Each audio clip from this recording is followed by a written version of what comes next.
Welcome into the Steelers Talk live show. I'm your host, Jack Sperry. I hope you guys had a great weekend and are ready to kick off yet another week of Steelers coverage right here on Steelers Talk. First up on today's show, the latest news and rumors surrounding the black and gold. Some interesting stuff to talk about. A loaded news and rumors edition after a busy weekend. Then we got 6 X factors on the Pittsburgh Steelers this year that I think will determine just how good the Pittsburgh Steelers will be this year.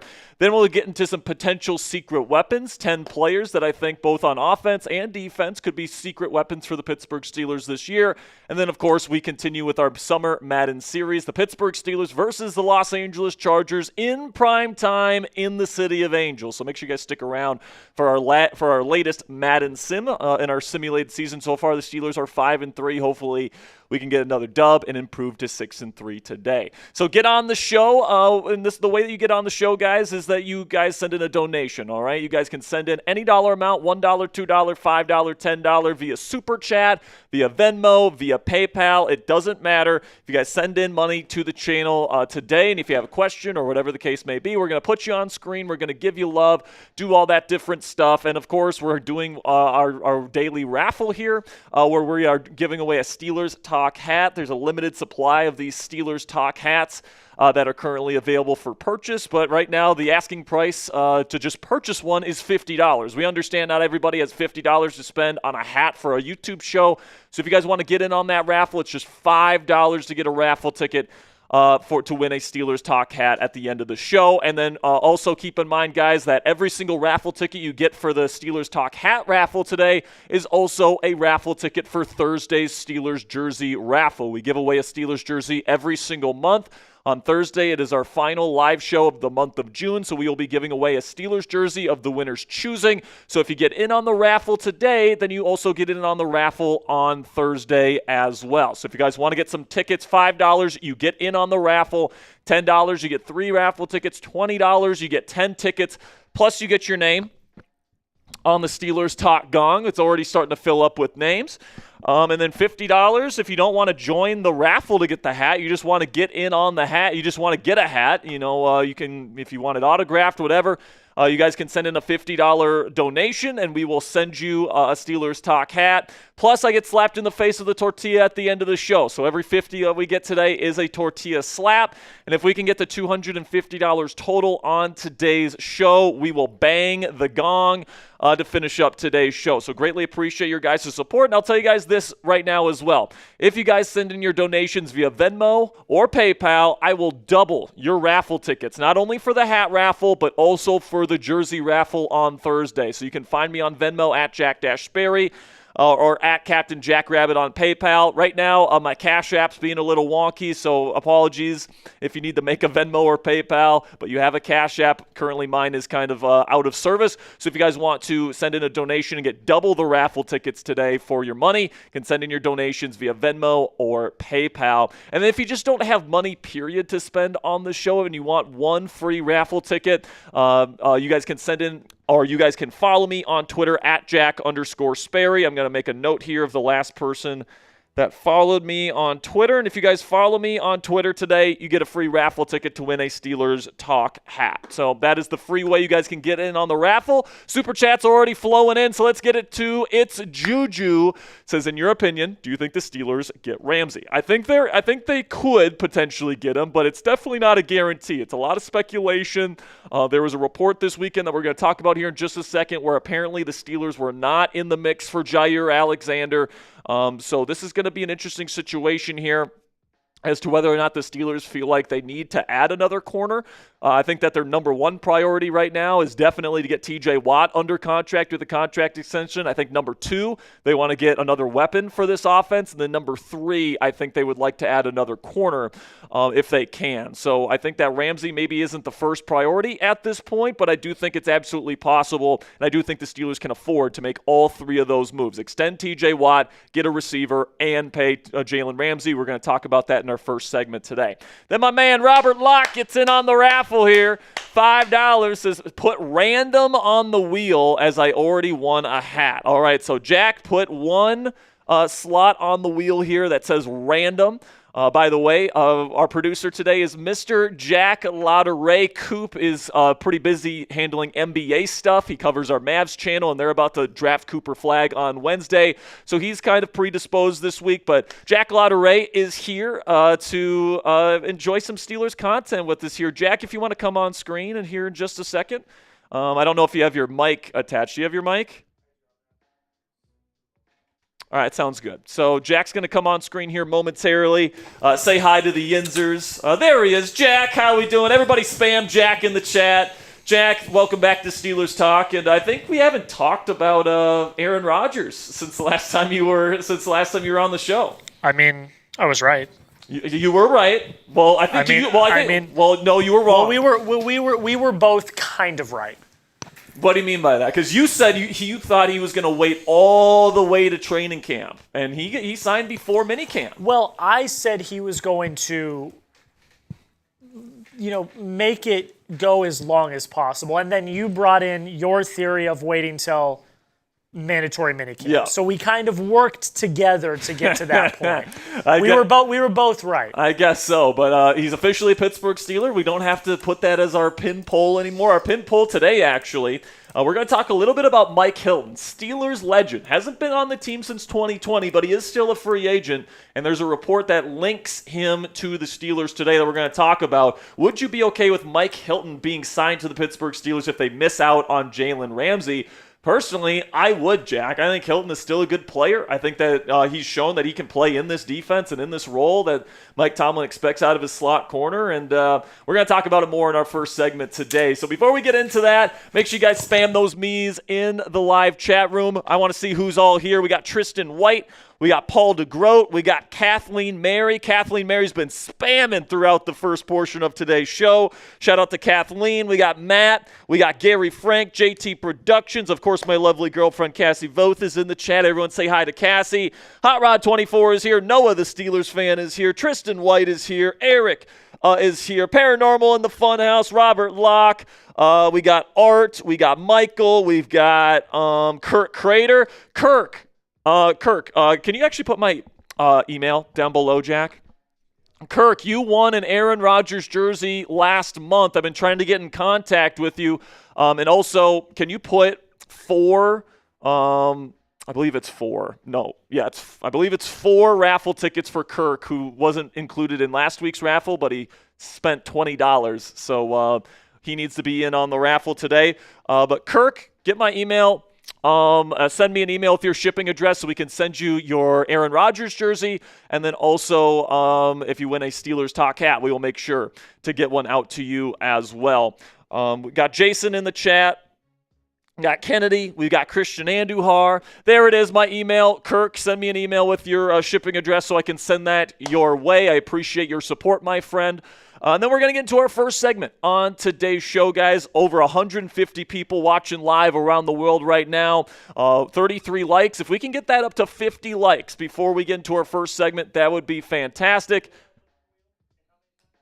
So it's a random, and then Kirk Crater 5 times. Yep. Super chat rolling in here from Noah, the Steelers fan. And he says, "Who's your favorite Steelers player at the moment?" I think is what he's saying, or at the time. Of all time. Wow, that's going to be a tough one, man, because this franchise, obviously, a number of historic people. I think that what I'll say, that I think is Mr. Steeler, and I think there's a bunch of different candidates for this, Mean Joe Green, Jack Lambert, Mike Webster. I personally, I love Jack, all right? I think it's just my bias because of the first name, but Lambert is just the ultimate embodiment of toughness, blue-collar, tough football. And I just think whenever I think of the Pittsburgh Steelers, I think of that iconic photo of Jack Lambert in that helmet with the teeth and everything. It's just unbelievable. He is my favorite Steeler of all time. So that's the answer to that question there, Noah. All right, so our first segment today, it's pretty loaded. I'm going to let you guys know. We've got quite a bit of stuff that we need to talk about today. Steelers news and rumors. Then we'll get into some X factors that I think will decide whether or not the Steelers can be Super Bowl contenders this year. here. Then we'll get into some potential secret weapons on the Steelers offense and defense. We'll finish up today's show with our latest Madden simulation versus the Los Angeles Chargers. So without further ado here, guys, we'll get into our first segment here because we got a lot to talk about right here on Steelers Talk Live.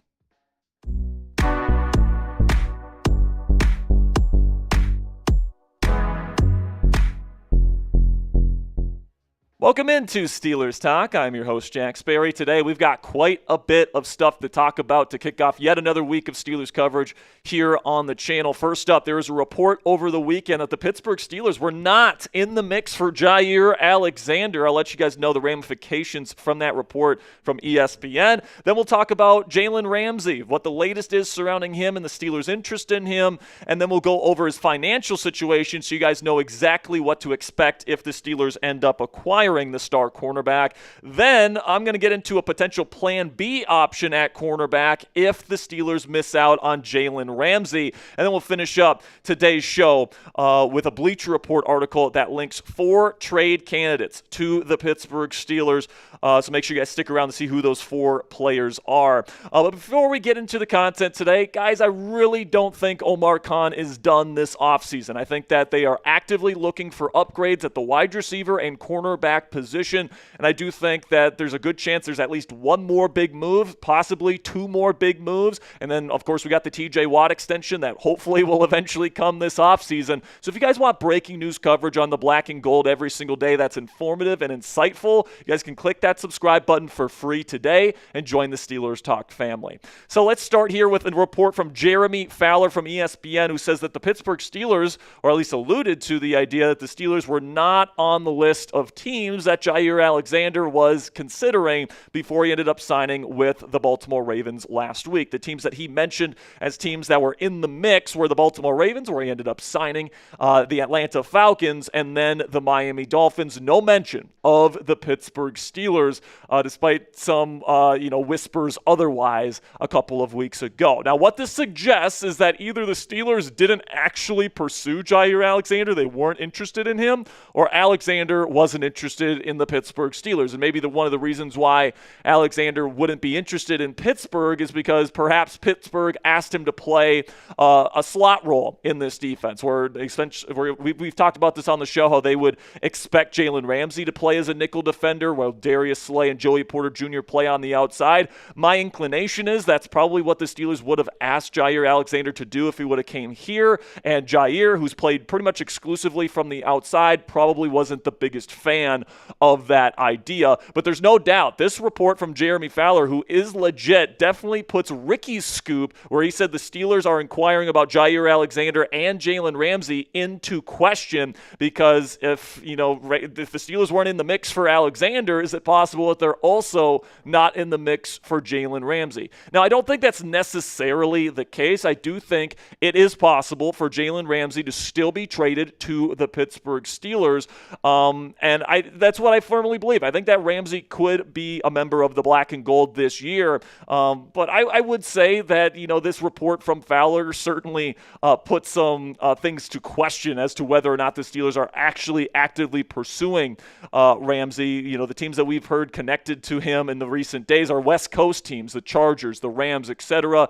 Ricky has doubled down that the Steelers are interested in Jalen Ramsey, so I guess we'll see in the coming days if that ends up happening. But another thing I want to talk about Ramsey in particular is his financial situation, because it's a very kind of complex contract. There's a lot of different things that are thrown out there on Twitter, and I want to make sure you guys have the proper information so you guys know exactly what to believe. All right, so let's kind of break this down. So the cap hit for the Pittsburgh Steelers if they acquire Jalen Ramsey will be just under $6 million. All right, like that includes his base salary, that includes a portion of the option bonus that he's going to get when that kicks in week 1, workout bonuses, all these different things that go into that portion of the cap hit. But the Steelers would owe Jalen Ramsey $21.1 million in an option bonus that is worth almost $19 million that kicks in at week 1. Okay, so that is how much money the Pittsburgh Steelers would have to pay Jalen Ramsey this year, but only $5.9 million of that goes against the Steelers cap for 2025 because that option bonus is spread out over multiple seasons. And another thing to keep in mind with Ramsey's contract is that even though, he's got multiple seasons left on his deal with a lot of money on there, none of that money past this season is guaranteed. So essentially, if you trade for Jalen Ramsey, you are getting him on a one-year contract worth $21.1 million, but only $5.9 million of that is against the books in terms of the cap for the Pittsburgh Steelers in 2025. Now, the reason why that makes things tricky here for the Pittsburgh Steelers is because they're going to have to give a lot of money up front when and if they sign TJ Watt to a massive contract extension. With that signing bonus, etc., they're going to have a lot of money that they're going to have to, put into TJ Watt's bank account immediately once he signs that contract, and they've already paid DK Metcalf a large sum of money with his new contract this offseason. So if you're adding another big deal like this where you're going to have to give Jalen Ramsey another $21.1 million on top of that, that might not be too savory for the Pittsburgh Steelers, and they may be trying to get Miami to take more of that $21.1 million in cash the Steelers would be on the hook for with that option bonus. And that might be what's being negotiated right now. How much money is Miami willing to take on, along with what they're already on the hook for, essentially a signing bonus? And then what draft pick are the Steelers willing to give up for Jalen Ramsey's services? I think something that we could see happen is that if the Miami Dolphins are willing to give the Steelers some cash considerations here and take on a portion of that $21.1 million that Ramsey's slated to make this year, then I think the Steelers might be willing to give up a fourth-round pick for him. Okay, the Steelers have multiple fourth-round picks heading into the 2026 NFL draft. And, you wouldn't have to pay Jalen Ramsey as much money if this is the case. So I think that this is something that could absolutely happen here. So keep your eye on a deal, something close to this if it ends up going down. But the Steelers as a team, in terms of the cap space, can absolutely afford Jalen Ramsey. Right now, according to Over the Cap, they got $18.8 million available to them for 2025, and as we talked about, just a $5.9 million cap hit if you add Jalen Ramsey. So if you add him, you still have approximately $12.9 million left to spend on a wide receiver, to make moves at the trade deadline, etc. So the Steelers can absolutely afford to both trade for Jalen Ramsey and get another wide receiver this season to help out Aaron Rodgers and the offense. So let me know what you guys think down there in the comments section. Would you accept this trade, a fourth-round pick for Jalen Ramsey, if the Dolphins are willing to take on a portion of his contract? Give me an A for accept or D for decline. Let me know what you guys think down there in the comments section for today's pinned comment. And in just a second here, I'm going to tell you about our sponsor today at Fanatics. And while I'm talking about Fanatics today, let me know down there in the comments section, would you accept this trade? And with that, let's have a word from our sponsor today at Fanatics. And the 4th of July is right around the corner. If you want to be representing your football team as well as your country at the same time, you want that shirt on your body during the 4th of July cookout, but you also want, to be representing the black and gold, you guys can go down there to chatsports.com/PitUSA. That is our special link down there in the comments and description of today's show. You click that link and you make a purchase. By the way, this is a very affordable shirt. I'm pretty sure it's less than $25, like a super great deal. You guys can go to chatsports.com/PitUSA, make that purchase, and a part of those proceeds do go to us here at Steelers Talk. So if you want to help out the channel and you want to help yourself out getting an awesome American flag Steelers t-shirt today, go to chatsports.com/PitUSA to make it happen. So let's move on to another potential slot cornerback option for the Steelers if they can't get Jalen Ramsey, where Bleacher Report's Christopher Knox says that Pittsburgh is a quote-unquote logical landing spot for a longtime starting slot corner, Mike Hilton, in NFL free agency. I would have been okay signing Hilton in the first couple days of free agency. He's still available.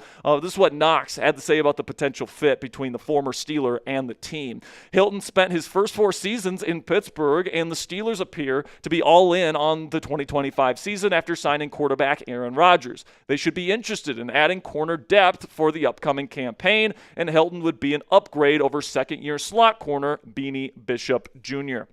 And guys, if they do miss out on Ramsey, say he gets traded to the Rams or he gets traded to the Chargers, whatever the case may be, I could certainly see the Pittsburgh Steelers turn to Mike Hilton, who was awesome with this football team. His first 4 seasons of his career, from 2017 to 2020, 9.5 sacks for a slot corner, all right? That was by far the most out of any slot corner in the National Football League during that stretch of time. Also added 7 interceptions to that total and 3 forced fumbles to go along with 32 PBUs DBUs as well. So Mike Hilton was a very big part of this Steelers defense. And honestly, when he left, that slot cornerback role has not been filled in the same way. You guys can take a look at his Pro Football Focus grading. Even though PFF grades are not gospel, it's a nice tool to look at to see how a player is playing throughout the course of his career. His highest graded season was actually his rookie season back in 2017 with the black and gold. Finished his career here in Pittsburgh with grades in the 60s, but then 3 out of his 4 seasons in Cincinnati, he ended with a 70-plus grade, including last year a 75.9 was pretty darn good for a slot corner. And you compare that to Beanie Bishop Jr., they played the same exact position, only Hilton's grade was 20 points higher, 20-plus points higher. So Hilton has experience in this defense. He brings exactly the type of physicality Mike Tomlin expects out of this position. I think he's a better run defender than Beanie Bishop Jr. is.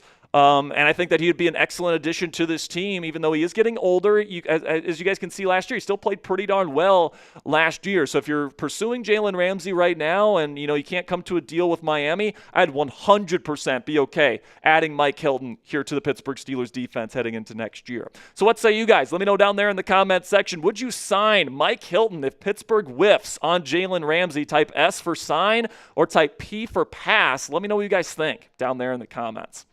So now let's get into our final segment on today's show here, which is a Bleacher Report article which linked 4 trade candidates around the National Football League to the Pittsburgh Steelers. We'll start here with the biggest name. That is Terry McLaurin from the Washington Commanders. This is a fan favorite trade target in Steelers Nation right now. This is what Christopher Knox has to say about this potential union. There's a non-zero chance that a contract standoff forces the Commanders to make a drastic move.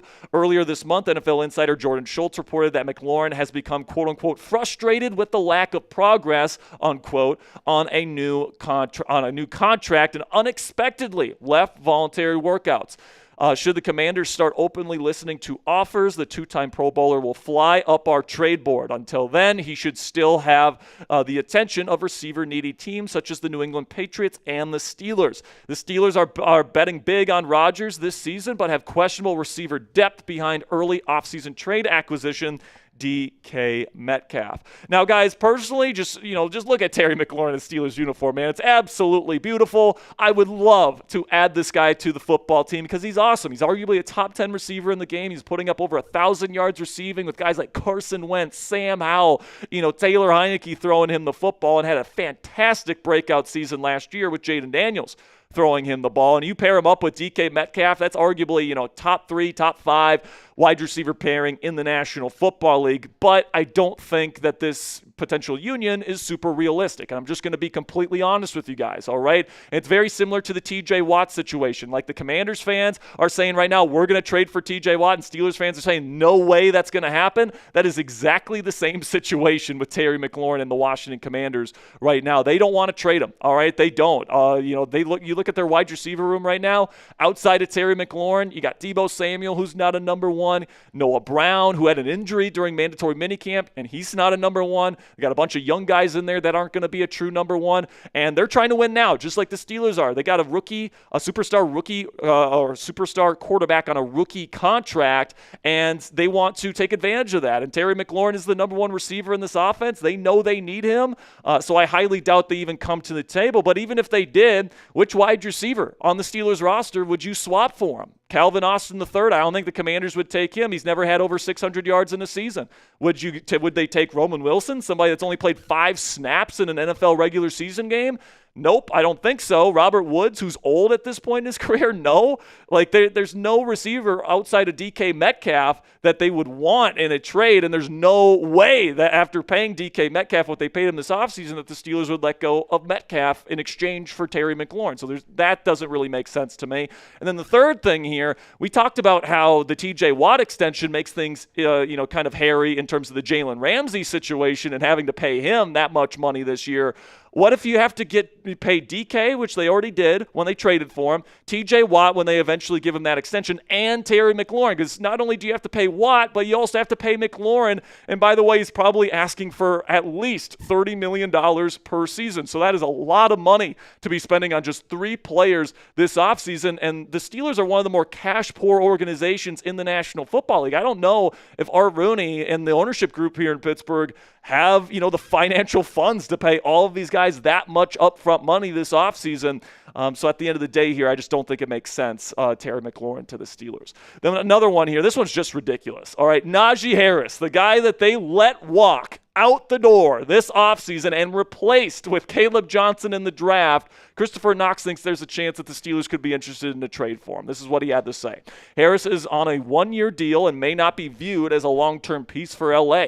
The Chargers also drafted Omarion Hampton with the number 22 overall pick in April, and the North Carolina product might walk into an every down role. Teams in need of a running back help would at least be wise to call about Harris's availability. While he was never a high-level starter with the Pittsburgh Steelers, he was a dependable, high-volume back who topped 1,000 rushing yards in all 4 campaigns. Pittsburgh signed Kenneth Gainwell, drafted Caleb Johnson, and is preparing to give Jalen Warren a bigger workload. However, it's also admitted losing Harris will impact its backfield plan.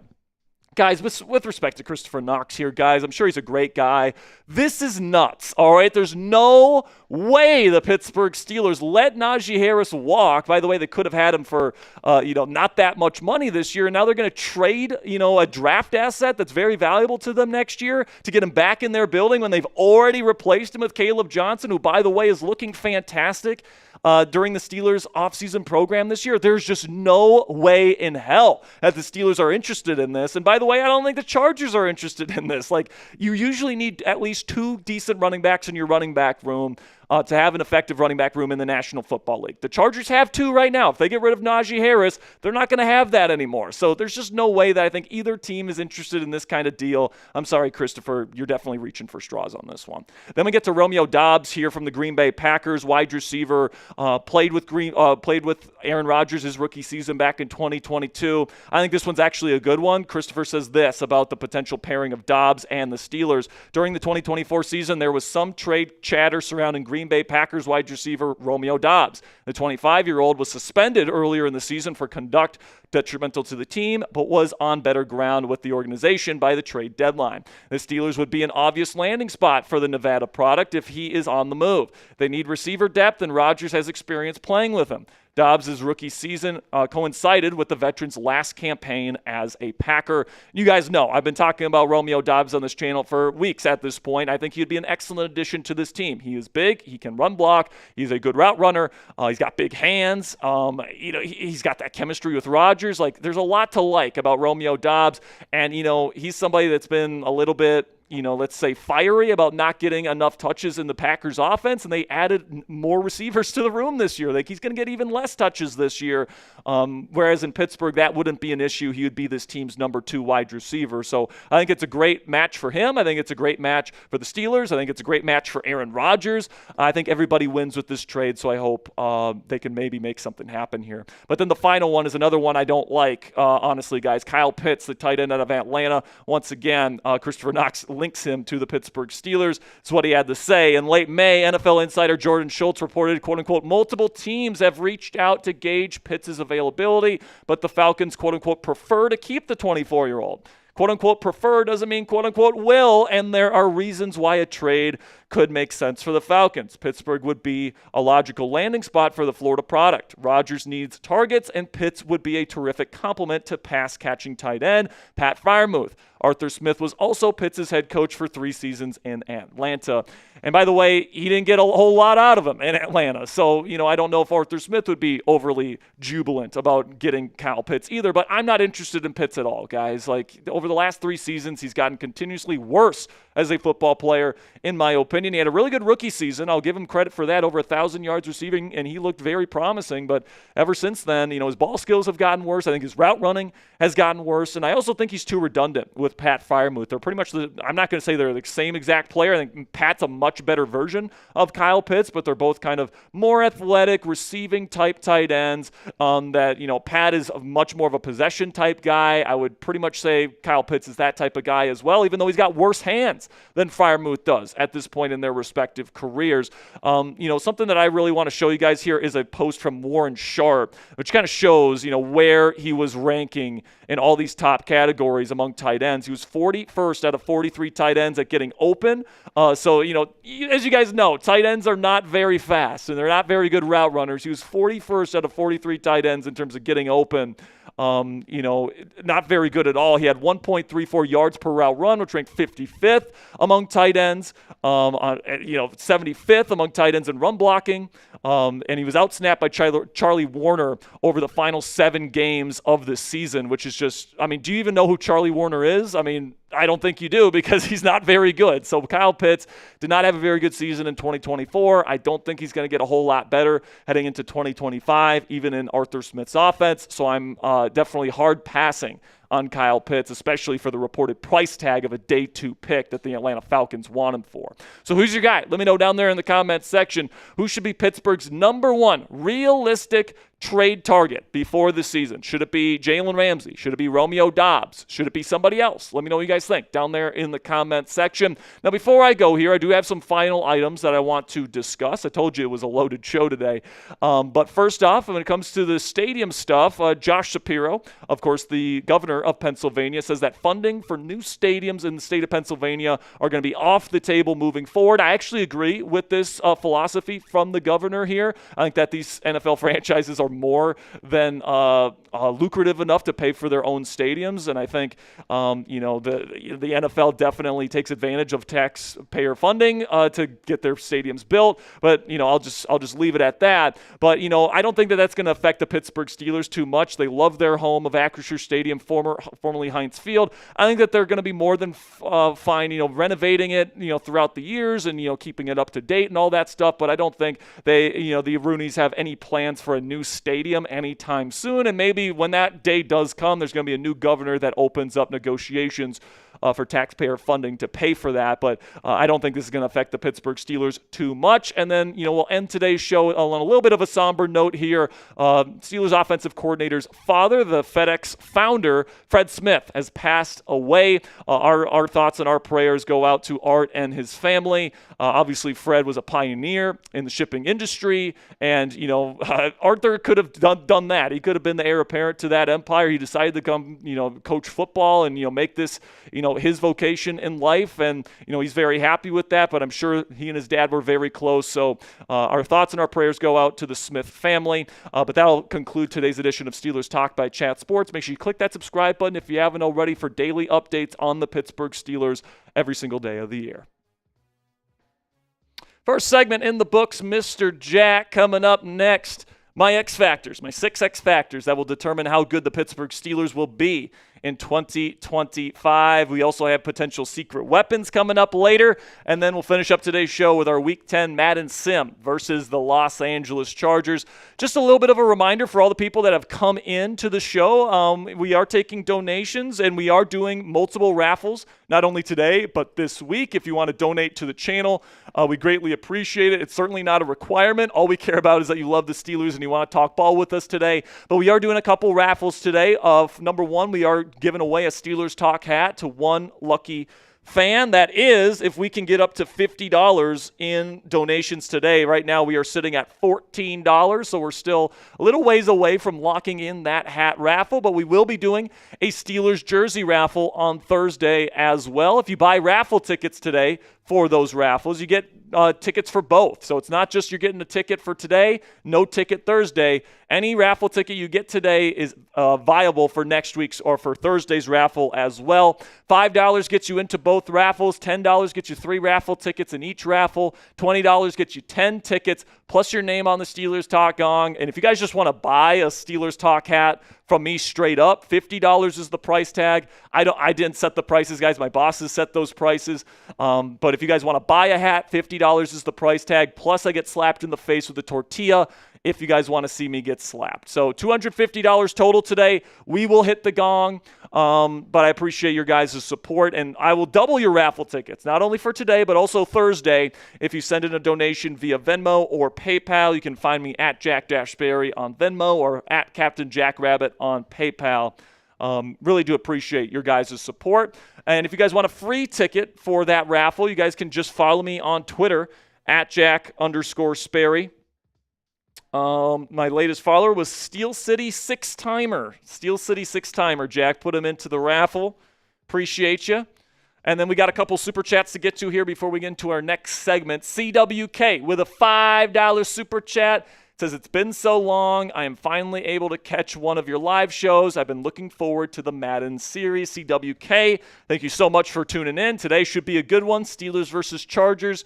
Feel free to go back and watch the previous 9 games. On your own if you want, or I think it's 8 games on your own. All you have to do is go to the live tab and check out our other live shows where we did the Madden streams. $20 from Robert Locke wants to help get us to 50 right now. That gets us to $33 on the day. So we are another $18, another $20 super chat away from getting to $50 on the day. Robert Locke is putting his raffle entries in today, Jack, as randoms. So that's 10 more randoms. Appreciate you, Robert. You're a real one. All right. Well, I don't see any more super chats here, so let's get into our next segment here. 6 X factors that I think will determine whether or not the Pittsburgh Steelers are Super Bowl contenders heading into the 2025 season. I had a lot of fun putting this one together, guys, so I hope you enjoy it. So without further ado, let's get into it.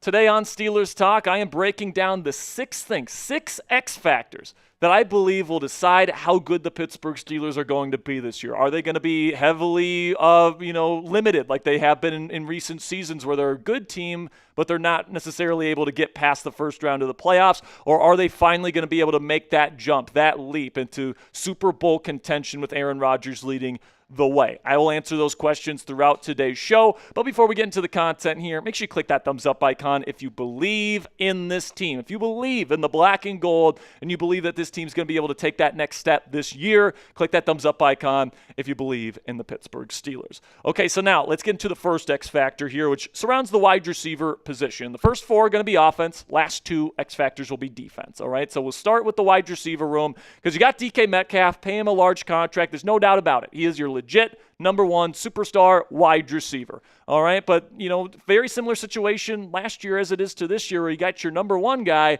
but then who are the guys supporting him? And I think that Calvin Austin III legitimately has a shot to be a number 2 wide receiver in this league. All right, he's really good after the catch. I think he's one of the most underrated route runners in the entire league. Like, he was open so much last year.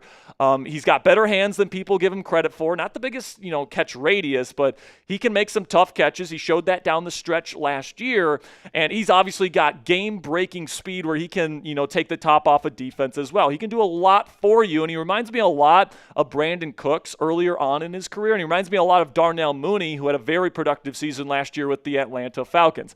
The problem with Calvin Austin III, though, specifically in an Arthur Smith-led offense, is that he can't run block, and Art wants everybody on the offense to be able to block other than the quarterback, all right? He wants, one unit to be one solid run-blocking unit and to have a wide receiver that's like 160 pounds, and as small as Calvin Austin is, it's just not physically possible for him to be a menacing run blocker. So you can't really trust him on early downs when you go to your heavy formations, which is why he was out-snapped by Van Jefferson by over 100 snaps last year, and Van Jefferson was one of the worst starting wide receivers in the National Football League. But when Calvin was on the field, he was getting open, he was making big plays, and he was this team's second best wide receiver on the team last year other than George Pickens. And, I think that when you look at Roman Wilson, he's certainly somebody that could step into that true wide receiver 2 role. He's, at least 20 pounds heavier than Calvin Austin III is. He's still relatively small compared to big wide receivers. He's like 185 pounds. But his thing at Michigan was that he was a hell of a run blocker. But the thing about Roman is that he's completely unproven, right? He only played 5 snaps last year, which is just one more than what Aaron Rodgers played in his Achilles tear season, just to give you some perspective on that. Didn't play really at all. And when he was on the field, it wasn't like he had catches on 3 of those 5 snaps or anything like that, right? He was pretty much a nothing burger in 2024. So he still has a lot to prove. I think that his upside is a little bit capped as well. I do think he can be a good slot receiver and be kind of similar to like a Randall Cobb was in his career. Very productive player, but definitely not a number one. But, you know, he's got a lot to prove heading into the year, right? And then there's Robert Woods, who's just kind of old at this point in his career. I still think, you know, he's a decent possession type receiver. He's got good hands. You know, I think he is slightly better than Van Jefferson. If you want to compare those two right now, I think he's better than Allen Robinson was as a receiver. But, like, he's certainly not moving the needle or preventing a defense from double teaming DK Metcalf if you got Robert Woods in that Van Jefferson role this year. And I think the truth of the matter is heading into the season is that the Steelers don't add another receiver, guys, there is a lot of pressure of, you know, not only Calvin Austin III, but also Roman Wilson to really step up in a big way. Because if just one of those guys, or if none of those guys step up into legit number 2 wide receiver role, like, defenses are going to double team DK Metcalf. And if DK Metcalf goes down with injury like George Pickens did last year, this offense is once again screwed. All right. So I really do think that the Pittsburgh Steelers should just add another established wide receiver. I don't see the harm in Omar Khan and Mike Tomlin going into free agency or the trade market and, you know, paying a prudent price for an established starting wide receiver. So to give you another, you know, shot at the dartboard here, there's some good options still out there. I would love to trade for Romeo Doubs, who's got some experience with Aaron Rodgers, his rookie season there in Green Bay. They shared a locker room. I would love either Amari Cooper or Keenan Allen. Aaron Rodgers loves big body route runners. Both of those guys can fill that role for Aaron. And then apparently the Steelers have also called about Trey Palmer and Dontavian Wicks as well this offseason. And these aren't even the only decent wide receiver targets out there. You know, there's other guys out there like Parker Washington, you know, Alan Lazard, other guys that maybe don't make my top 5, but there's other guys that you could add to this wide receiver room to, you know, lower the pressure level a little bit on Calvin Austin III and Roman Wilson. So what say you guys? Let me know down there in the comments section. Do the Steelers need to add another wide receiver this offseason? Give me a yes or a no down there in the comment section for today's pin question. YouTube's going to throw you an ad break here in just a couple of seconds. And when that happens, take advantage of that time by simply giving me a yes or a no down there in the comments.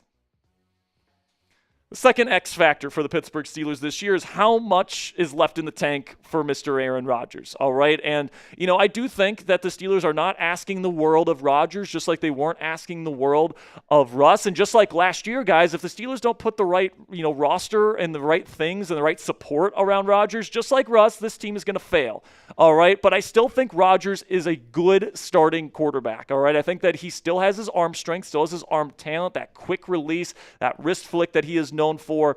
He's also very smart, and he's one of the smartest quarterbacks in NFL history. I think, you know, he's also got really good pocket presence now. He's healthier than he's been over the last several seasons, and I think he's got a chance to be a good starting quarterback for the Pittsburgh Steelers. Is he going to be Josh Allen level? No. Is he going to be Joe Burrow level good? Is he going to be the MVP of the league? No, but the Steelers aren't asking him to do that. They're asking him to take care of the football, not turn the football over, get the ball out fast and limit sacks, and then make a big throw when it's needed on the occasional 3rd and long, on the occasional 2-minute drill. And I think he's more than capable of doing these things. We've looked at these numbers before, guys, but he was top 5 in turnover-worthy play percentage last year.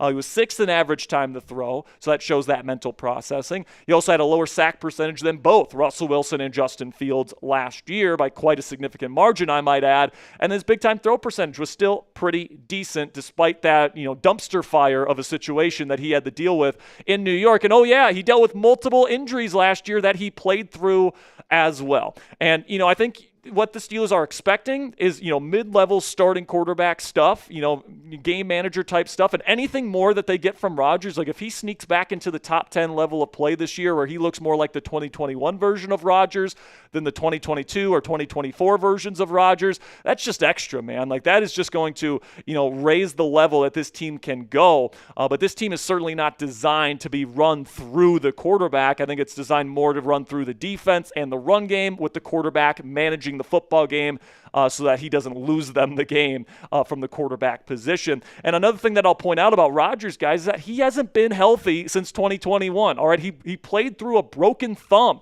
in 2022 and still put up pretty decent numbers, tore his Achilles in 2023, and then while still recovering from his Achilles injury last year, he dealt with a grade 2 hamstring strain, which is a partial tear of his hamstring, played through that, and then also had ankle and knee injuries as well that he also played through. So you look at the numbers the last 2 seasons he's played, you have to put it into the context that this guy hasn't been healthy for the last 3 years. Now, does that make him an injury risk? Absolutely. He's 41 years old, all right? There's definitely, a certain level of risk when it comes to injury. But if he can stay healthy this year, I think he's got a shot to be pretty darn good for the Pittsburgh Steelers, and I'm excited to see him play.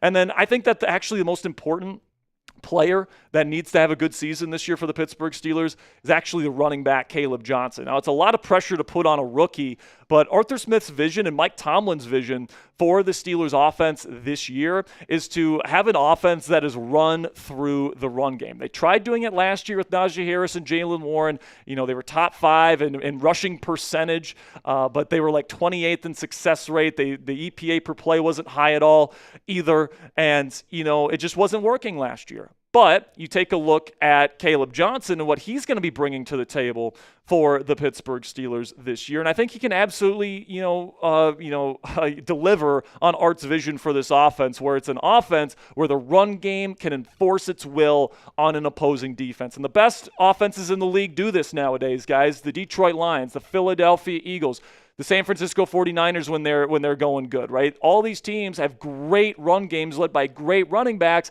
and to have that great run game, you got to have a good running back, all right? And the Steelers understand this, and the good news for them is that running back is one of those positions where you can come into the league and be a star-level player relatively early. I think KJ's got a chance to be that kind of immediate star for the Pittsburgh Steelers that catapults this offense to a whole new level. It won't be Rodgers' play that takes this team to the next level, in my opinion.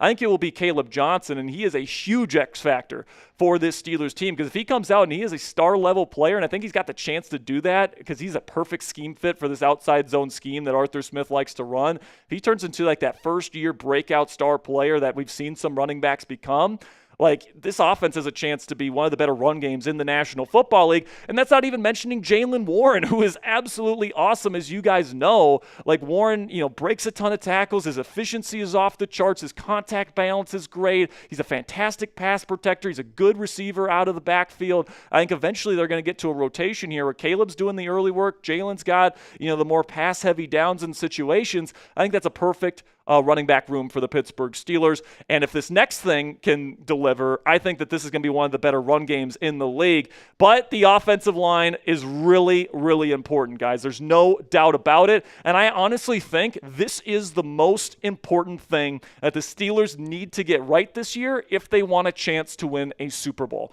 All right, if this offense is going to take that leap that we've been hoping that they would take over the last several years, they need that offensive line to at least be serviceable. All right, that hasn't been the case over the last several years, and because of that, the run game hasn't been very good, quite frankly, and then the passing game and the pass protection certainly hasn't been good enough. And the offensive line truly has the power to make this a great offense. If they can, get to a level where they're a top 10 or dare I say top 5 offensive line in this league, that's going to open up run lanes for Caleb Johnson and Jalen Warren. That's going to give Aaron Rodgers time in the pocket to find the right guy in his progressions. All right, if the offensive line can set that foundation, I truly believe the Pittsburgh Steelers have what it takes to become a top of the half league offense this year. Now, the bad news is there's a lot of question marks on this offensive line, all right? And I think that all these question marks are more than fair to have to be concerned about heading into the year. Broderick Jones, plain and simply, has been terrible through 2 years of his NFL career at right tackle.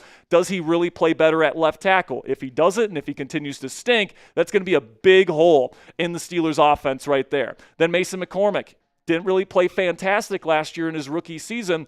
But, I would say, I think that he's got a pretty decent chance of a year 2 leap, but that's certainly a big question mark. Can Troy Fautanu stay healthy? Multiple teams flagged him for a knee issue, and lo and behold, he misses almost the entire season last year with a knee injury. And then can Pat Meyer, this offensive line coach who has not done a good job developing O-line talent, turn it around and not suck this year? That is a huge question mark looming over this group. And if they fail, the offense is going to fail. And if the offense is going to fail, then this team's ceiling as a football team is going to be capped. So obviously this is very important. But the good news surrounding this offensive line unit, guys, is I think the potential is certainly there. All right, there's a lot of draft capital and high draft capital that has been invested in these players, and all of them have the physical pedigree to make this truly one of the better offensive lines in the league, not only this year, but in many years to come. Sayamalu and Frazier are already super solid, and Broderick Jones, Troy Fautanu, first-round pedigree type of players.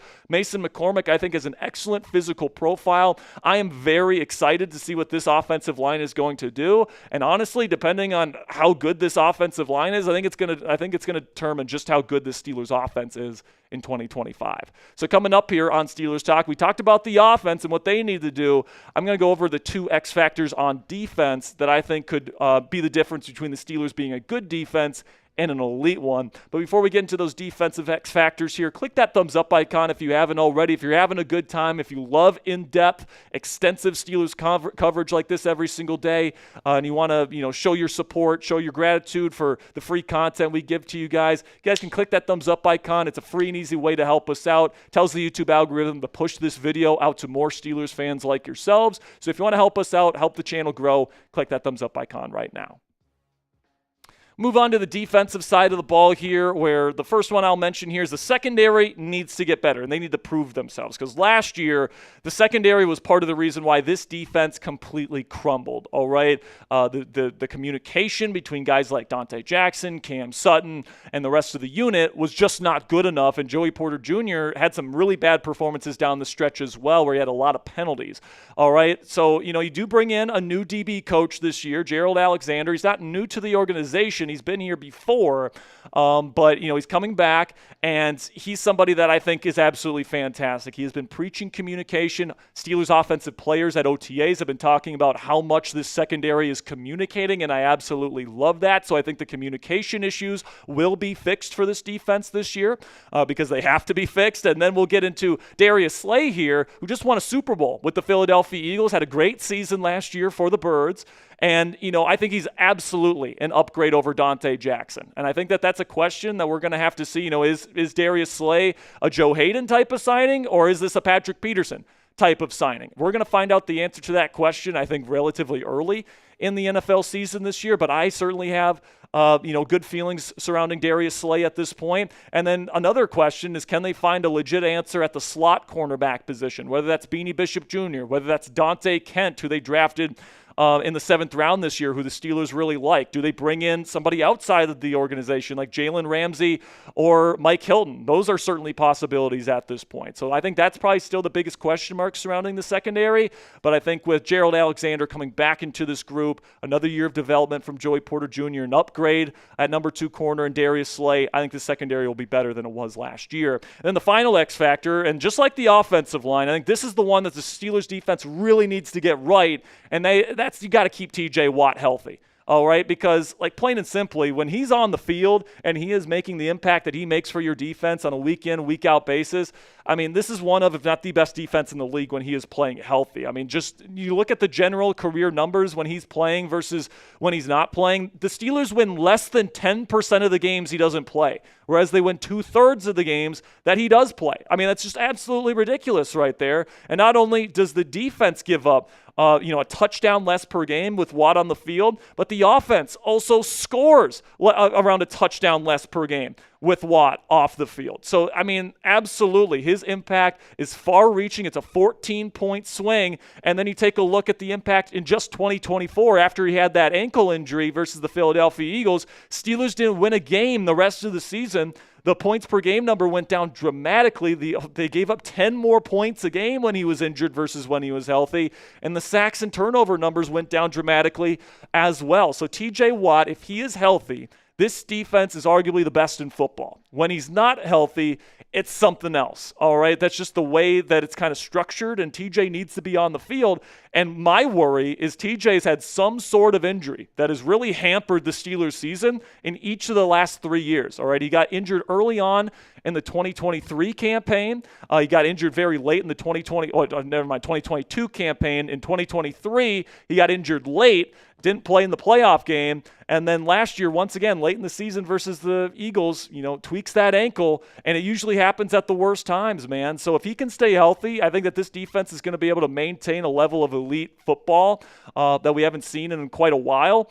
But if it happens, it's certainly a possibility that it does happen, we can expect good things to great things from the Pittsburgh Steelers defense this year. And absolutely, this is a defense that can be on a similar caliber as the Philadelphia Eagles' was last year, because you can make an argument the Steelers defense was better than Philly's was last year before TJ got hurt. So I absolutely think this defense has the potential to be the best in football and truly be the reason why the Steelers have a chance to win a Super Bowl in 2025. But like I said, guys, you got to probably hit on most, if not all, of these X factors if you want to be Super Bowl contenders. Rodgers has to be, an above-average starter at the very least, maybe even a top 10 quarterback this year.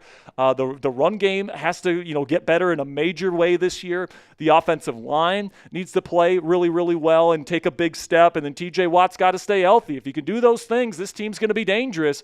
But, that's more than one if there. So there's still quite a ways to go here before we're talking about the black and gold as legit Super Bowl contenders, even though I do think it's within reach. So let me know down there in the comment section, what is the % chance that the Pittsburgh Steelers are a legit Super Bowl contender this year? Put it on a scale of 0, meaning no chance they compete for a Super Bowl this year, they're completely out of the running, to 100%, meaning they're definitely going to be in the mix come late in the season. Put it on a scale of 0 to 100 for me.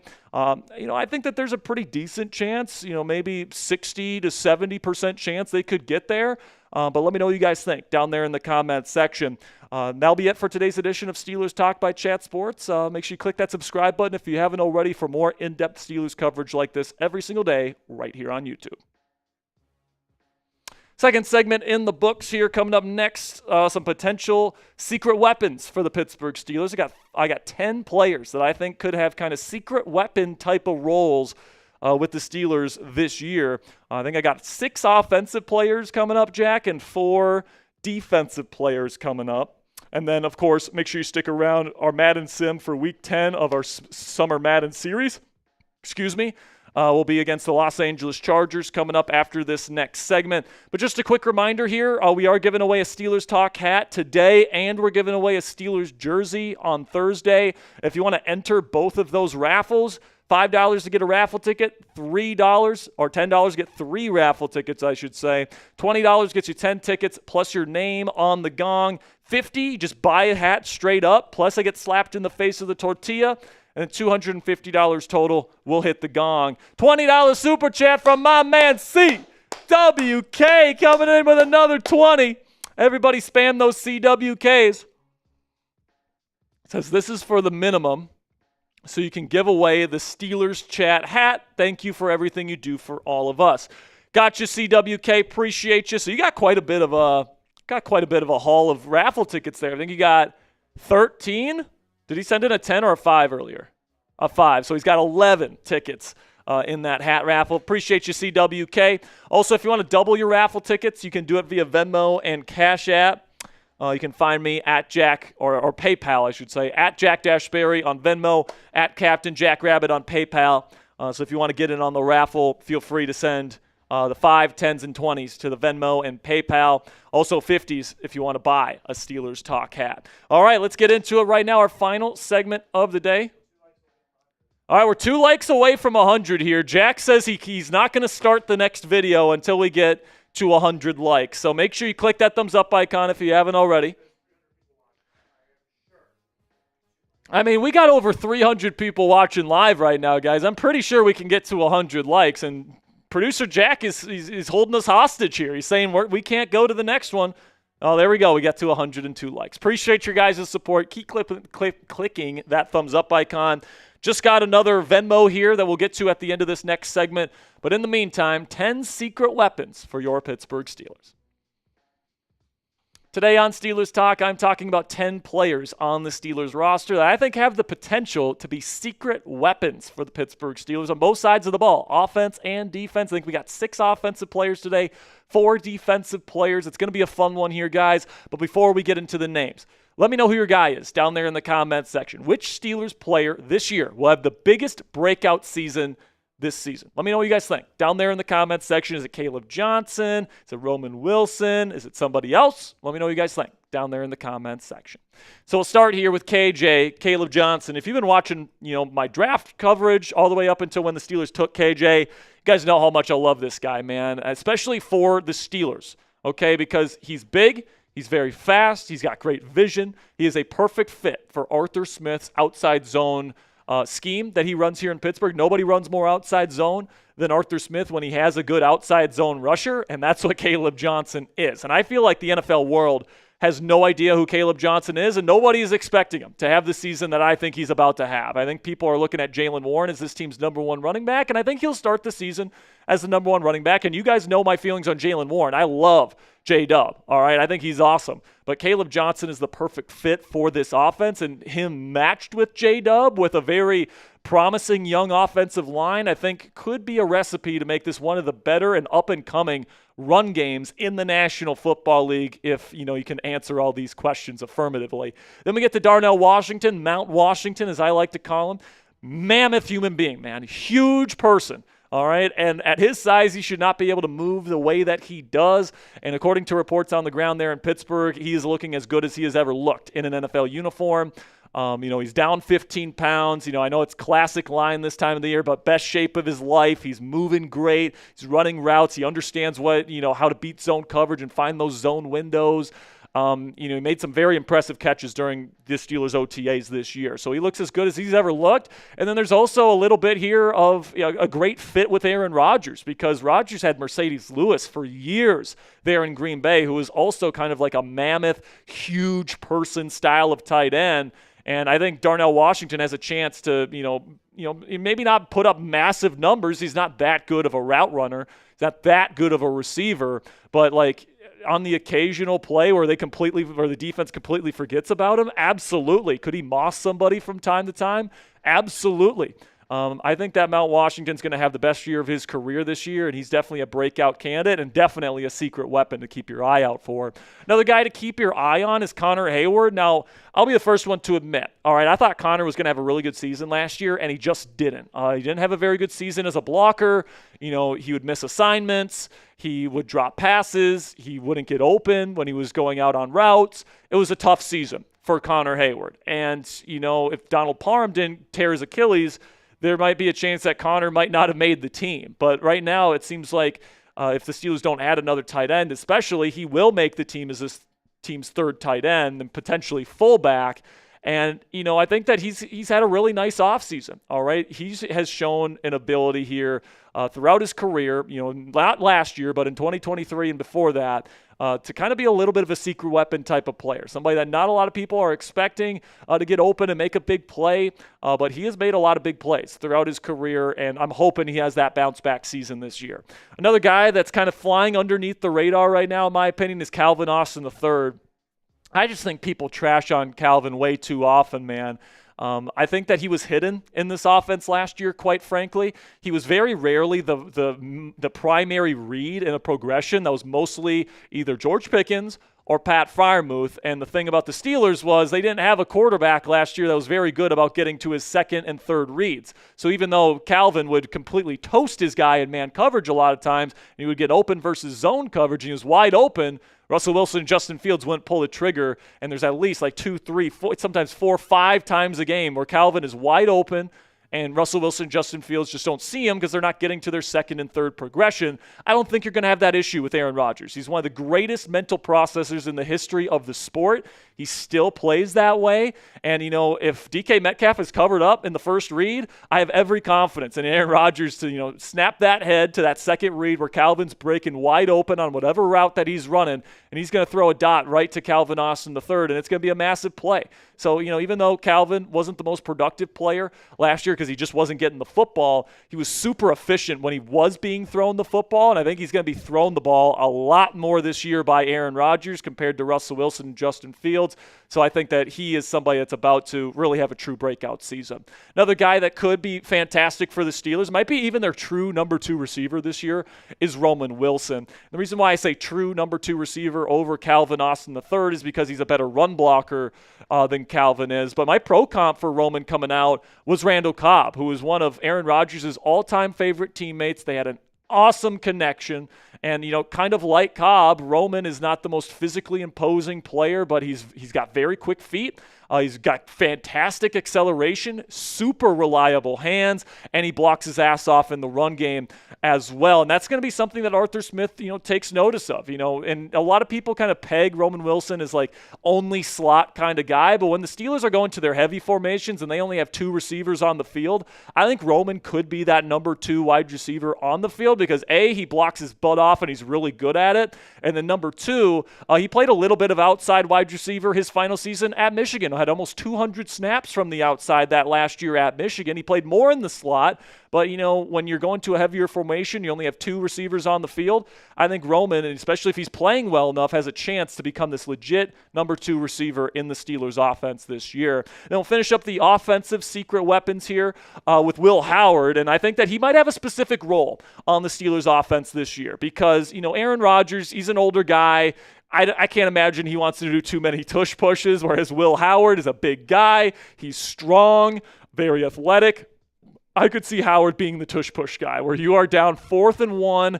Everybody in the building knows you're tush pushing it. QB sneak. You're down at the goal line. Put Will Howard in the game, that big guy, who's very strong. And you don't have to risk your 41-year-old quarterback in a tush-push situation, right? So I think that, he could be a secret weapon in that regard as being this team's tush-push guy. Now, coming up here on Steelers Talk, defensive secret weapons, all right? 4 players on defense that I think could be secret weapons for the Steelers defense this year. But first, head on over to our friends at Fanatics, where you guys can go chatsports.com/PitUSA to get an American flag Steelers t-shirt. It's at a great price as well, guys, with the holiday right around the corner. If you want to be representing the black and gold while also repping the stars and stripes, you guys can go chatsports.com/PitUSA to get this shirt before 4th of July gets here. Really do appreciate all of your guys' support. It also helps out the channel because we get part of the proceeds from every single purchase using our link, chatsports.com/PitUSA. So if you want to help us out, you want to help yourself out, go chatsports.com/PitUSA today. Move over to the defensive side of the ball here, where I got Juan Thornhill, the safety. Steelers got him at a deal. I mean, seriously, guys, they're paying this guy nothing, and I think that he's a ball hawk. I think he plays with great instincts. I think he's healthier than he's been in previous seasons. So he's a little bit of an injury risk because he has dealt with some injuries, and that risk is certainly there. But if he stays healthy, man, like his eyes, his instincts, his ability to read the eyes of the quarterback and then go up and make interceptions is legit. I would not be surprised whatsoever if Juan Thornhill leads this team in interceptions this year because Minka is going to draw a lot of attention. People are not going to want to throw in his area of the field. And, Deshaun Elliott and Juan Thornhill, along with Darius Slay and Joey Porter Jr., by the way, everybody else is going to benefit from that. And I think Thornhill is the guy with the instincts where they're going to be asking him to roam in the middle of the defense, read the eyes of the quarterback, and poach certain routes. And I think that, based on the way he was playing and flying around at Steelers mandatory minicamp this year, this guy's ready to play. And he's ready to prove to the Cleveland Browns that they made a big mistake letting him go. Then we get to Corey Trice Jr., who before his injury last year, and of course he needs to prove he needs to stay healthy, but before his injury and when he did come back, he showed some good things, particularly as a dime backer last year where he's kind of that big guy that's in the middle of the the defense, roaming around, kind of similar to what they're going to be asking Juan Thornhill to do this year. But Corey, obviously still has a fantastic physical profile. The reports on the ground in Pittsburgh is that he is in fantastic shape right now. He's got the long arms, the physicality. He had a really impressive interception last year on Bo Nix in week 2 of the season last year. So, I think that he's going to have to earn everything he gets from this point on with the Pittsburgh Steelers, and he's going to have to prove he can stay healthy. But he has a chance to be a real weapon that the Steelers defensive coaches utilize this year. Then we'll finish up today's show with a couple of slot cornerback options. Beanie Bishop Jr. and Dante Kent are both guys that, are I think kind of being slept on right now. And, maybe for good reason. Beanie Bishop Jr. is a little bit of a liability in coverage, or at least he was last year because of his smaller stature. He's obviously not going to be the greatest tackler in the world and run support from the slot because of his size.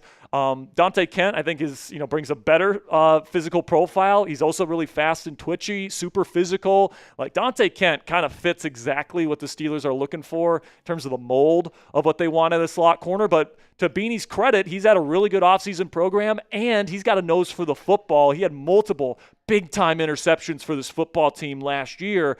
So I think this is a very interesting dynamic here. We'll see in the weeks to come if the Steelers add somebody else to play nickel, like Jalen Ramsey or maybe Mike Hilton in the weeks to come. But Beanie Bishop Jr. and Dante Kent, at least at this point, is an interesting battle that I'm going to be watching closely during Steelers training camp. So pick your slot down there in the comment section. Who do you think is going to be better this year for the Pittsburgh Steelers? Type BB for Beanie Bishop Jr. or DK for Dante Kent. Let me know what you guys think down there in the comment section, and that'll be it for today's edition of Steelers Talk by Chat Sports. Thank you guys very much for making it to the end of today's show. We will see you guys later. Until next time, here we go, Steelers.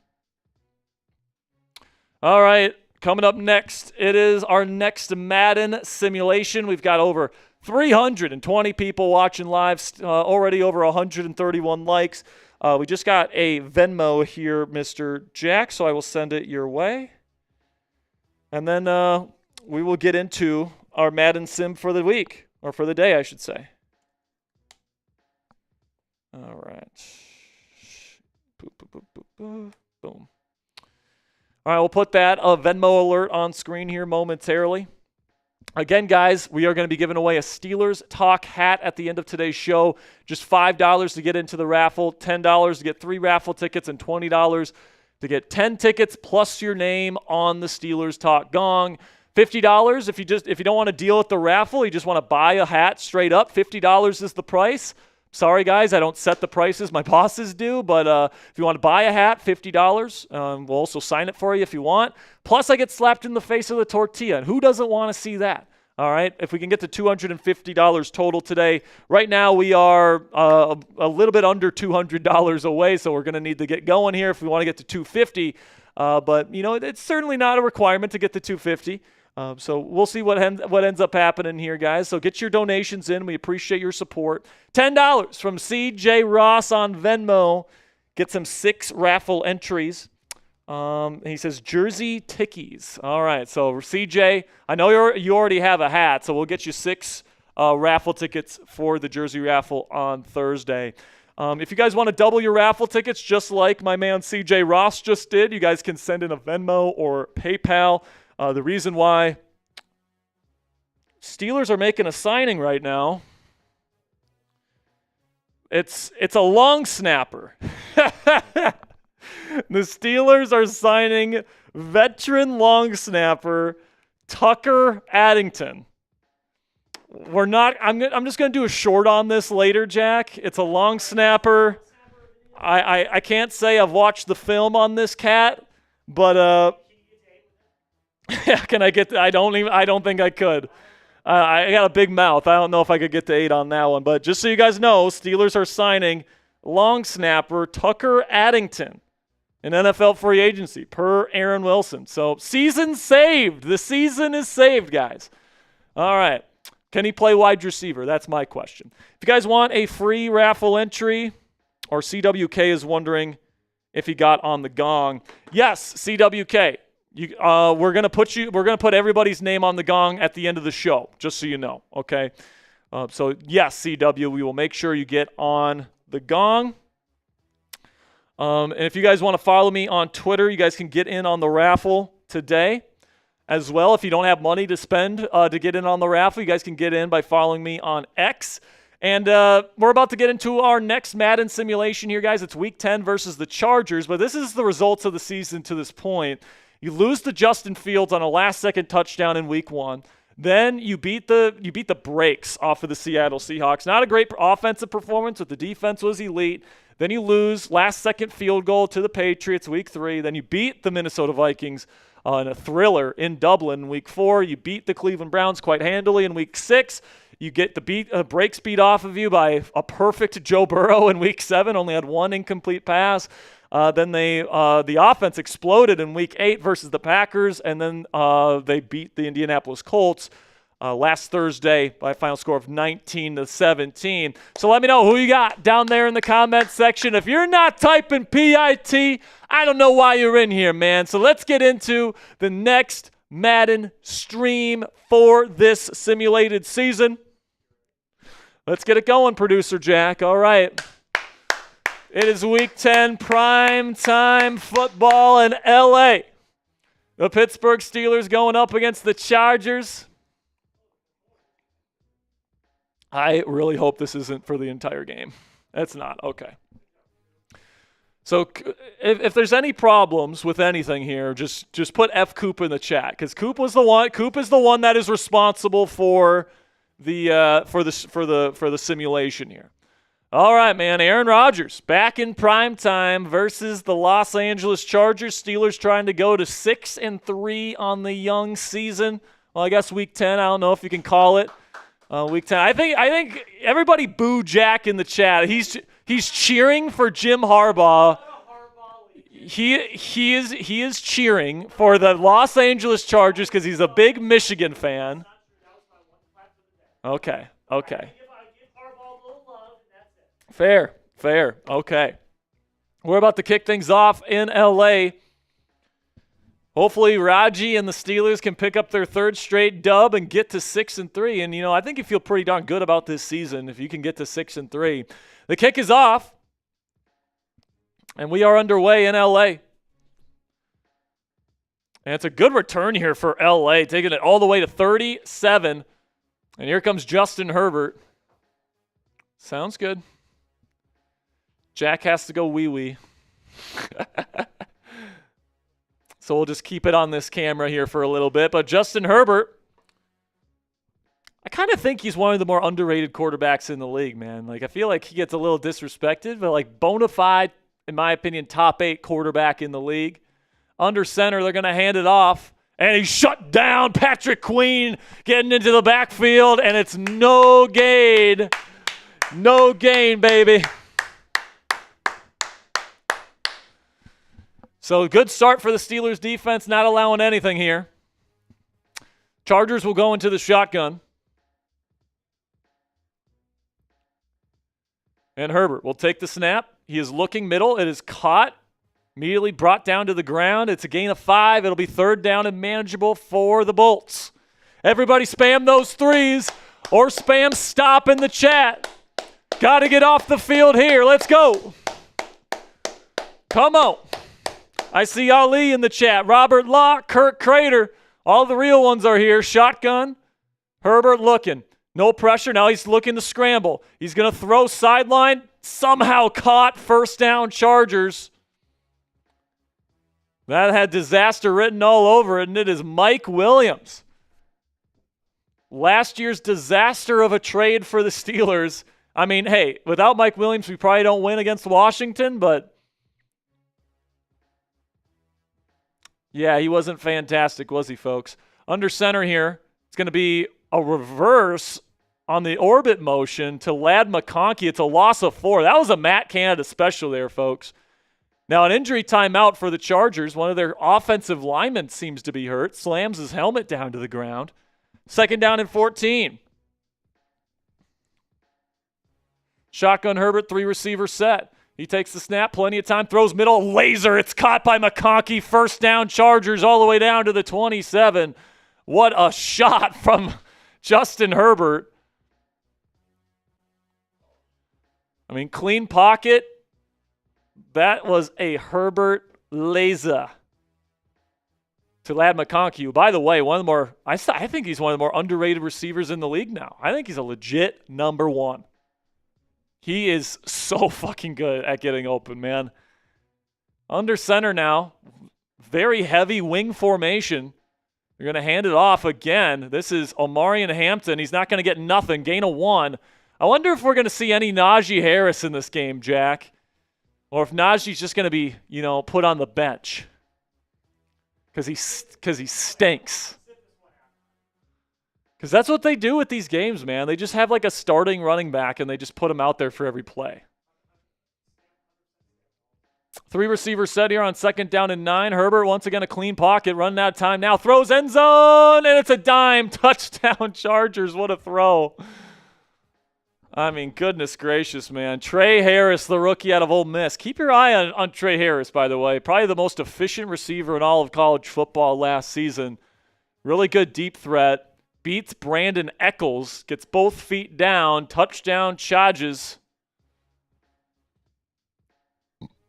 I'm going to say this right now, man. I think the Chargers are going to be a tough team to beat. I think this is probably a game in real life the Steelers probably lose. On the road.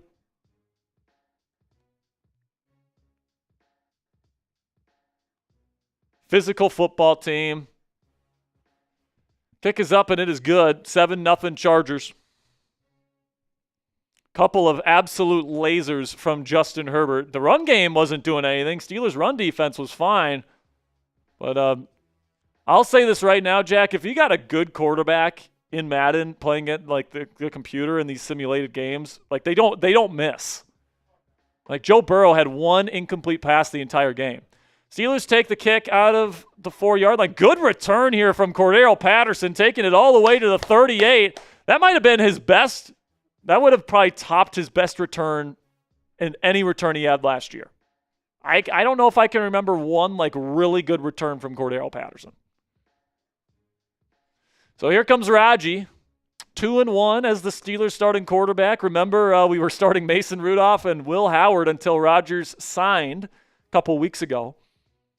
Under center, Raji. He's got plenty of time. Now he's going to look to step up and run, and he slides down after a gain of 3. Jack, this is what pisses me off about Madden Aaron Rodgers. He thinks he's 25-year-old Aaron Rodgers where he can run around, and he can't. Also, Madden Aaron Rodgers is dumb as a fucking rock. It's like if his first read isn't like a wide-open deep shot, he takes forever to throw it. That's like the opposite of what Rodgers does. Handoff here to Jalen Warren. Runs over a man and gets to 4-yard gain. Oh, my God. He truck sticked that bitch. I mean, can we get a replay? I mean, he ran him over. Yeah, he's benched. Yeah, Hampton starting, producer Sam. Shotgun here. They're going to send Muth in motion. Now back across the formation, takes the snap. Looking, get rid of it, Raji. Throwing on the run to his check down. Caught. Calvin Austin gets blasted, but it is a first down. Steelers, type those once.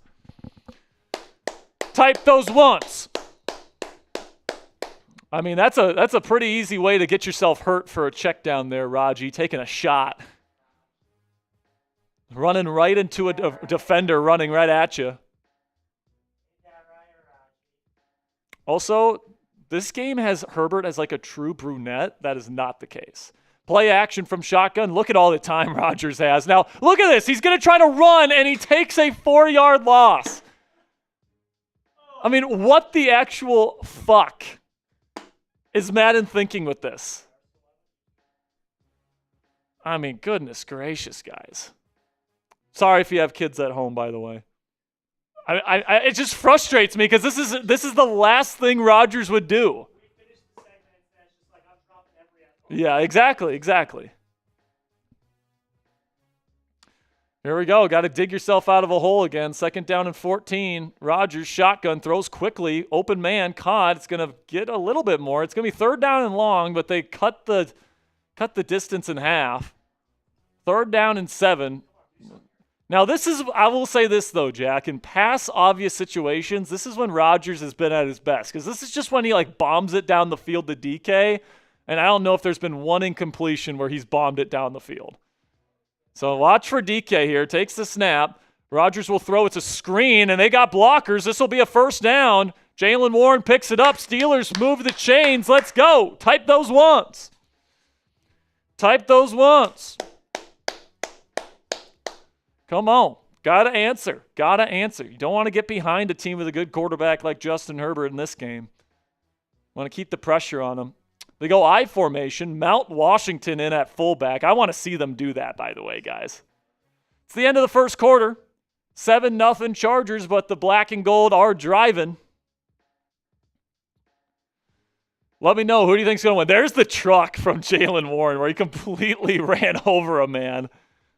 What a play by 30. Let me know down there in the chat who's going to win. I still believe in the Steelers. Here we go. Condensed formation from under center, single back. Rodgers will go handoff. Good run blocking up front by the Steelers. It'll pick up 7. I will say, though, guys, if you've been watching our full simulated season to this point, if the Steelers get the quality of run blocking that they have had in this simulated season in real life, like, this team's going to be pretty darn good. Like, they've been able to get chunks with Jalen Warren all season. 3 receivers set for Pittsburgh. Rodgers looking to throw quickly. It's caught on the inbreaker. First down Steelers. That is smooth with the catch. First down and 10. Come on now. Inside the Chargers red zone at the 19. They go condensed bunch out to the left. Shotgun takes a snap. Rodgers throws quickly on the mesh, and Metcalf has to go to the ground just a gain of 4. And oh no, Zach Frazier's holding his elbow. That's not good. Top 5 center in the game, second-year player out of West Virginia. It's a bull moose of a center. He would join the bull moose party. He'd join my man Teddy Roosevelt, Jack. He'd be a bull moose. That's what Zach Frazier would be. He's an absolute dog. Second down and 6. Hopefully Frazier can come back in the game because you got Ryan McCollum in there now, the backup center. Condensed formation again from under center is Pittsburgh. He'll take the snap and hand it off to Jalen Warren. It's blocked up nicely, and it's defended nicely by the Chargers. Short gain, 3rd down and 5 coming up. Need Raji to deliver on a 3rd down again. Come on.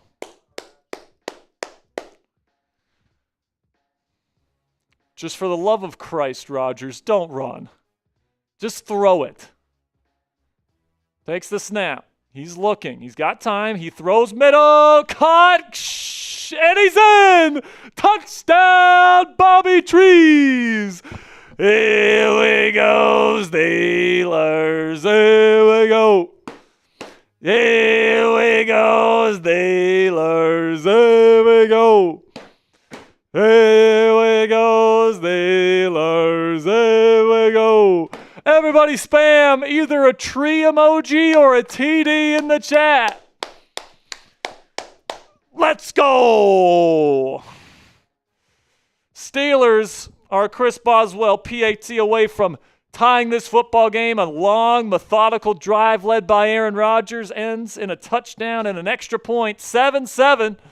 Steelers are tied here in L.A. Good hold, Mason. Good hold, dude. It's good shit. Good special teams. Good special teams. Spam those trees. We got Gabe Edwards. We got Robert Locke. Steel City 6-timer. The kick is away. It is fielded at the 5. Chargers take it out, and they get to the 32-yard line. And here comes Justin Herbert strutting his stuff. I mean, he is the perfect LA quarterback, man. The flow.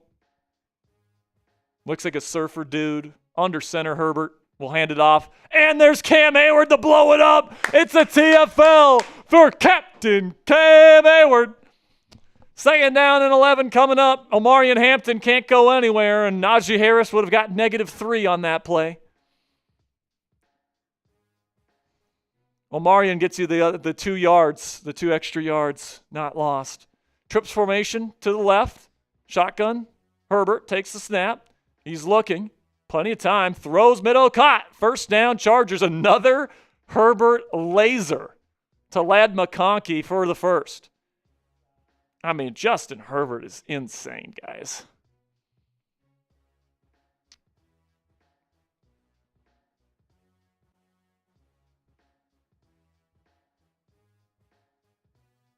Under center here, Justin Herbert will take the snap. He will throw. It is caught on the little stick route for a gain of 6. And it's Wilt Disley.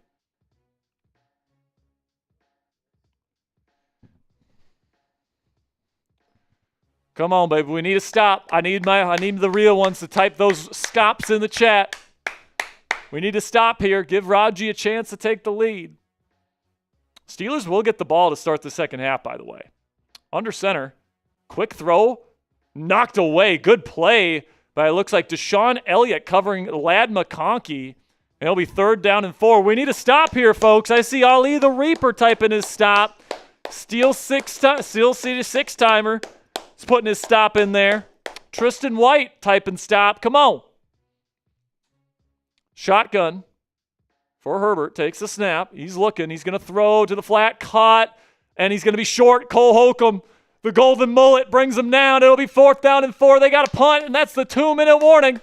Steelers will get the ball with a chance to take the lead and get the football to start the second half. Come on, baby. Come on.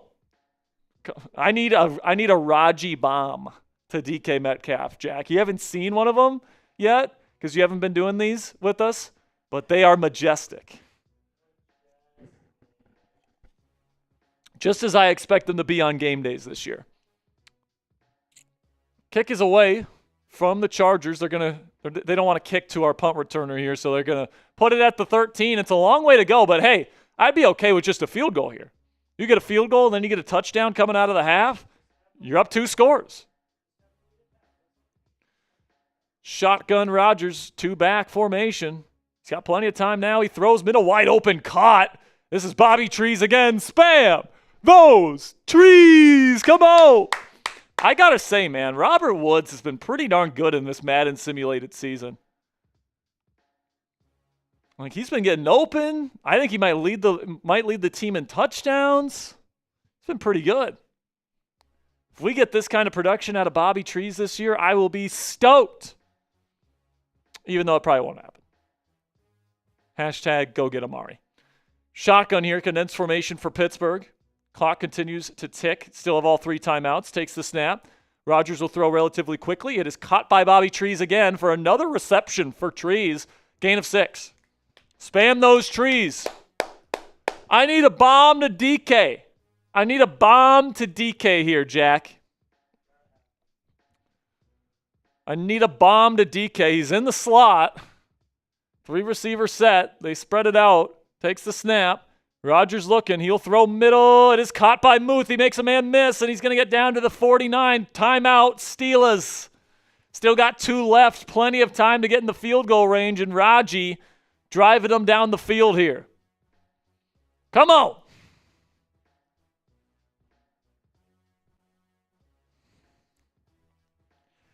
Thank you to all 260 plus of you around the world still tuning in here to our Week 10 Madden live stream.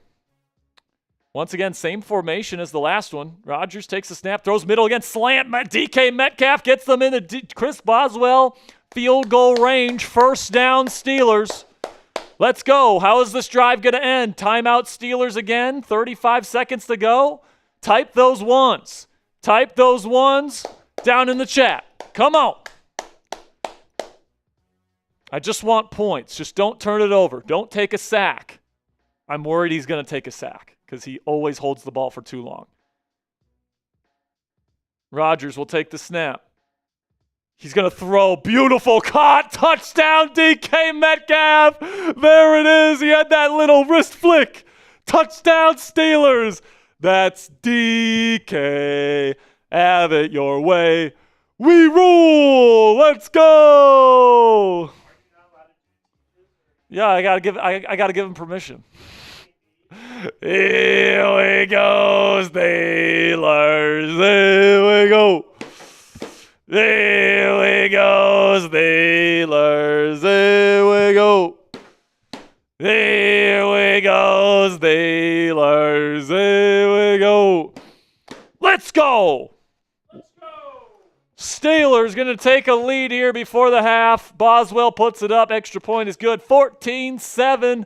Steelers on top. 2 drives, 2 touchdowns. You got to love to see it against one of the best defenses in football last year. I think they were number 1 in scoring defense last year, if I'm not mistaken.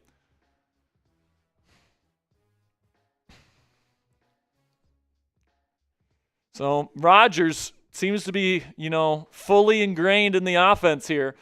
It's going to be returned from the 5, and it's going to be stuffed at the 26. So, listen, man, Chargers have 3 timeouts. Herbert's already had a couple of lasers. They're going to go empty here. Would not shock me if they get in the field goal range or something here. Herbert takes the snap. He's going to be set fumble. Oh, no, they're going to say he was down. How is he down? That is a fumble. The refs are fucking us. Did these guys go surfing with Justin Herbert before the game or something? Saying, hey, buddy, you're down here, right? Yeah, you were down. Alex Highsmith with the sack, and the Chargers let the clock run all the way to halftime here. So that is the end of the first half. 14-7, Steelers on top. They get the football coming out of the locker room as well. And just a field goal can make it a 2-possession lead. Alex L coming in with a $20 super chat. He says, let's go Steelers. That's a $20 super chat, so that's 10 raffle entries for you, Alex. We appreciate you. Everybody spam those Alexes down there in the chat. I'm going to give some shout-outs here. Spam those Alexes. I want people to show some love to my man Alex. Come on now. Kick is away. And we start the second half. Cordell Patterson makes a man miss. And if we can get the game back on the screen here, Jack. Steelers take over at the 30, so essentially a touchback, but they get the football here with a chance to go up 2 scores on the road against a good football team. Shotgun Rodgers, condensed bunch to the right. He will throw to the flat. Not the best throw from Rodgers. He was completely covered by Jefferson. Incomplete, 2nd down and 10. Come on, baby. We got Steelers Dad in the chat. DJ KJ, Steelers Jax, Tristan White, Slumpy, Ollie the Reaper. Robert Locke is here. Steel City 6-timer. Shotgun Rodgers here on 2nd. He's looking to run. Oh, my gosh, he finds a run lane. He can't make a cut, and he picks up 4. I know, man. Like I said, Madden Rodgers has an insane amount of arm talent, but he is dumb as a rock. Rodgers does have good arm talent, don't get me wrong, but Madden thinks he's an idiot. They go empty here with Rodgers on 3rd and 6. Can he move the sticks again? He will throw sideline, incomplete. It was too late to DK Metcalf, so the Steelers squander an opportunity to go up 2 scores with a 3 and out.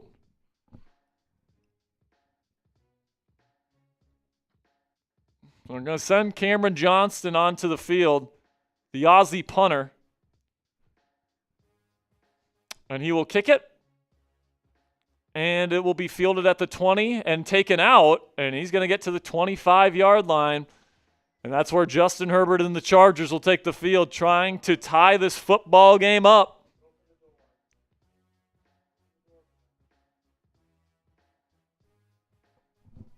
Jacob says, hey, Jack, do you think if Broderick stinks this year that they'll give up on him? 100%. Shotgun, Herbert, throws screen, and oh my goodness, who was there that got to him so quickly? Steelers defensive line got to Herbert so quick he couldn't even get the screen pass off. Incomplete. 2nd down and 10.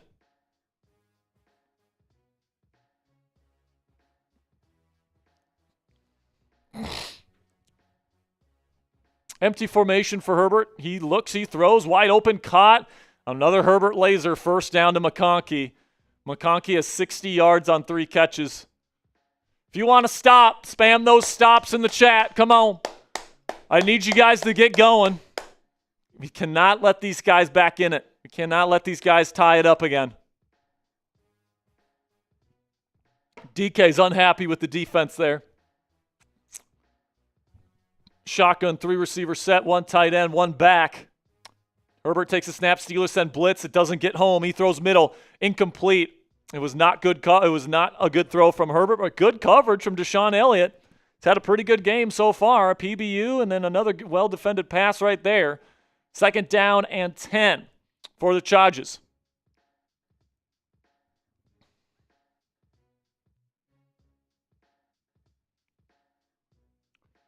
Takes a snap. Herbert throws a quick dart slant. It is caught and a gain of 8. Here we go. 3rd down. 3rd down. Come on. If you want to stop, spam stop. If it's 3rd down, and it is, spam those 3s to get them off the field. Come on. They're going to go to a 3 receiver set. 1 tight end, 1 back. Herbert making some changes at the line, going to his helmet. Takes the snap. He'll throw quickly. Hitch route. Caught. 1st down. That is Tyler Conklin, Aaron Rodgers' former teammate with the New York Jets this past season. And the Chargers pick up the first on the contested catch. All right, D, come on now. Now into Pittsburgh territory at the Steelers 44. Herbert under center takes a 5-step drop, throws quickly to the drag. McConkey, it is caught for a gain of 7. Decent gain there for the Bolts. Robert Locke predicts a pick is incoming. Hopefully, man, let's get an interception here. Pick 6 would pretty much put the game away. Not exactly. The Chargers would still have a chance, but shotgun here for Herbert.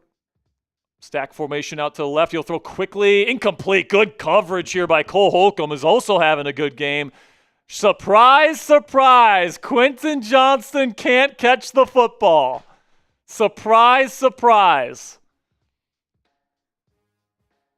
You know what I like to say about him, Jack? Looks like Tarzan, plays like Jane, can't catch the football, especially in contested situations. Shotgun Herbert, pressure getting to him. Now he's rolling out to the right. Is he going to look to run? He is. He's going to pick up 1st down yardage, 1st down Chargers. It just seems like every time Herbert needs to make a play, Jack, he's making it. Can't do anything on the ground. Steelers are not giving up like a ton of big plays. They've given up a couple, but it's just been like, man, when they really need a play, Herbert has really carried them. Shotgun here for Herbert. He will take the snap. He will throw another quick slant. It is caught for a decent gain for Trey Harris, 9.5. It'll be 2nd down and inches. I love it, man. Eric Brown is typing all those stop signs in the chat. Need to stop. Come on. Need to stop. I'm okay giving up a field goal as long as we get the football with the lead. 2nd and inches. Shotgun. Play action. Herbert looking. He's going to throw outside. Covered, but nice catch by McConkey. Another 1st down for the Chargers as they get inside the Steelers' red zone to the 16. Come on now. We need to stop. We need to stop. Come on.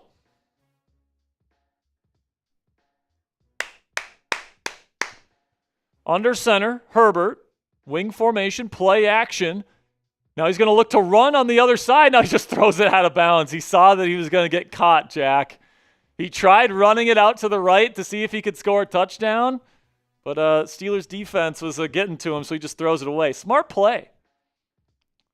I would have thrown it away too, Justin. Good call, man.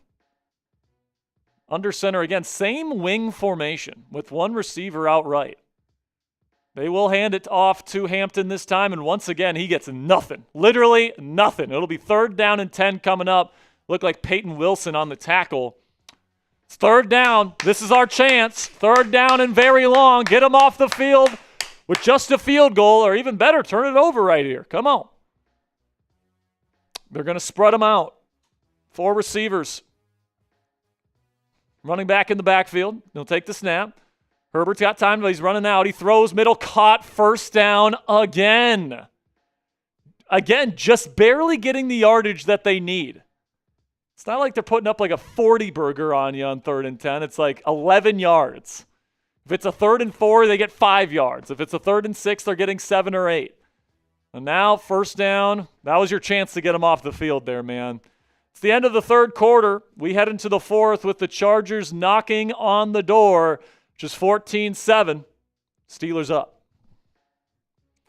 Let me know who you think's going to win this game. Steelers are certainly putting themselves in position to win this game, but they gotta take care of business here in the 4th on the road on prime time to get to 6-3 on the year.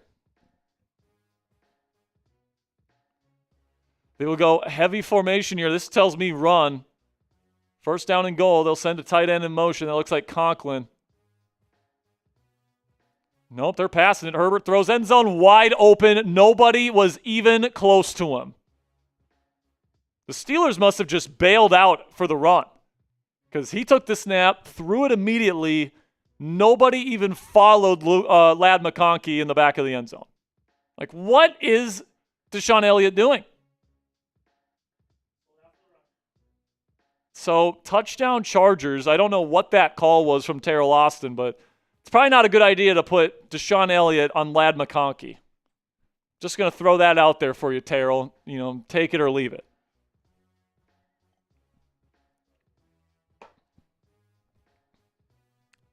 Kick is up and good. 14-14 is the score. Steelers still relatively in the driver's seat here. They could score a touchdown on this drive, put the pressure on LA, but that was a huge drive with multiple big 3rd down conversions from Justin Herbert and the Bolts.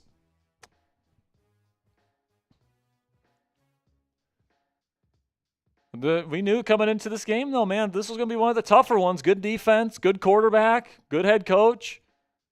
And the Steelers are right there on the road.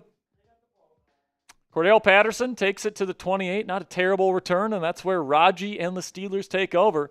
Squandered an opportunity to go up 2 scores on their first drive of the second half. Now let's see what he can do.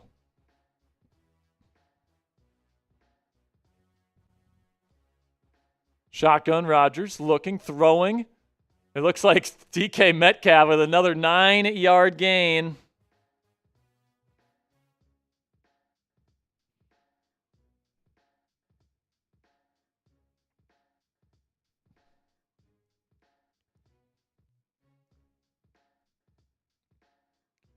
Second down and 1. They go empty here. Good gain on first down to DK Metcalf. Let's see what they do at the second play here. Another quick release from Rodgers, and it's almost intercepted.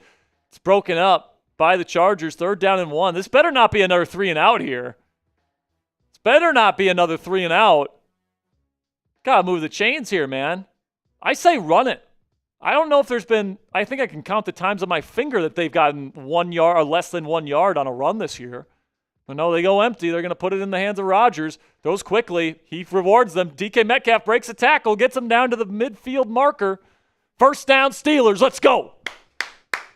And this is what Aaron Rodgers has done very, very well in this game. 3rd downs, delivering those first down receptions, moving the chains. DK Metcalf starting to get hot here in the second half.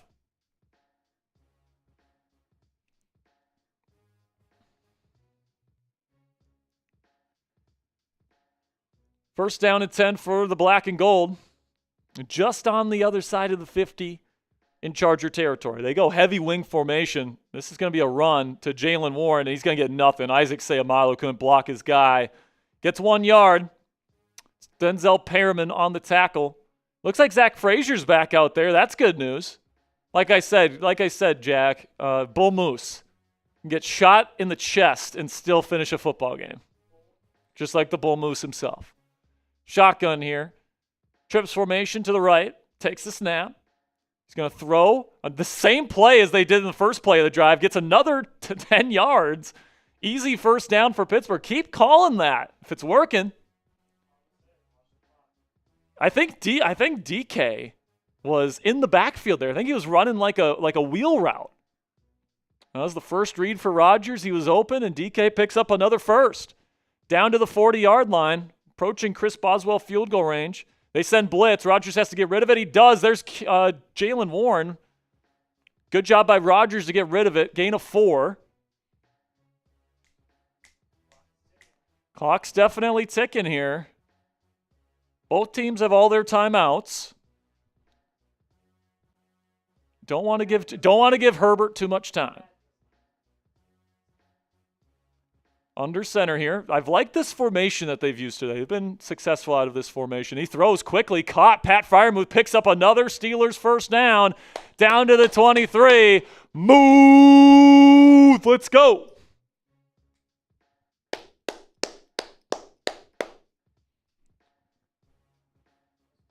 Clock is ticking. I wouldn't be surprised if they're not going to let this go down to the 2-minute warning. That's what I would do here. But they're going to go the same formation again. They're going to hand it off to Warren. Not much, just a 1-yard gain. Looks like Derwin James met him in the backfield. 1-yard gain for the Steelers. 2-minute warning in Los Angeles. Steelers in position to take the lead.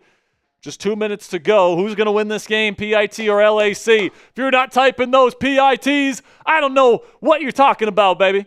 Come on now. Shotgun Rodgers. Takes the snap, hands it off to Jalen Warren. Can he make a man miss? He cannot. Gets a gain of 3. 3rd down and 6 coming up. The clock will continue to tick. In real life, the Chargers would be taking their time out here, but they're not because it's Madden, and Madden AI is so dumb. Madden is so dumb. And if you're the Steelers, you let this play clock run all the way down, but they're not doing that either.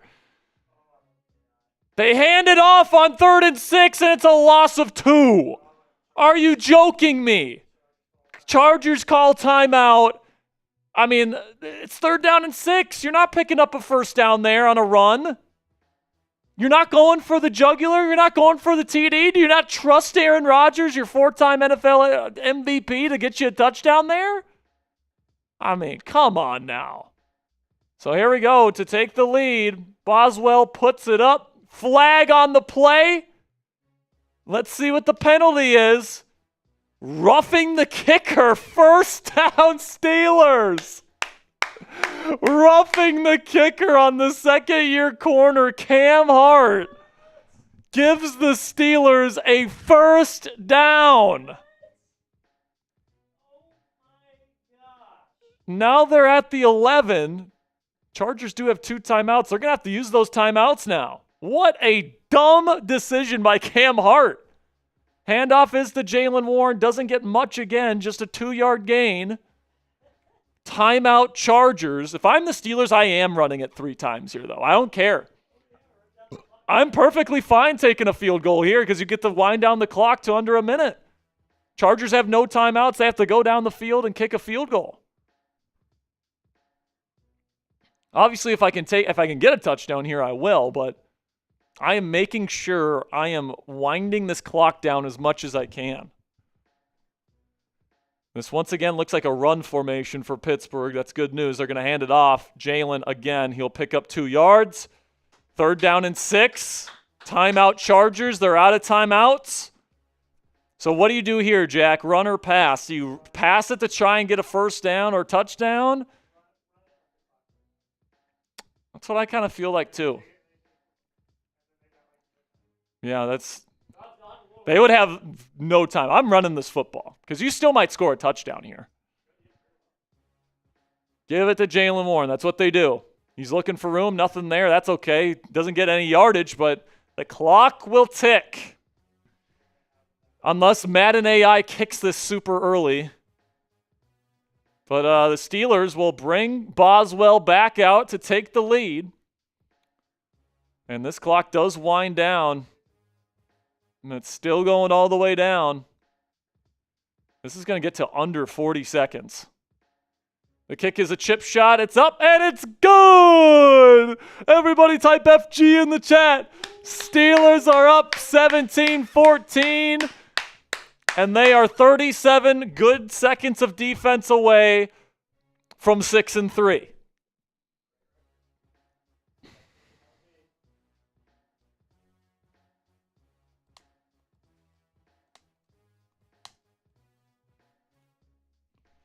Kick is away. Good return by the Chargers, getting it all the way to the 39. Bad special teams. It seems like the special teams unit, kind of thought the game was over. And Justin Herbert, Jack, has thrown some lasers here. So this game is not over. Yeah, double. So that's 20.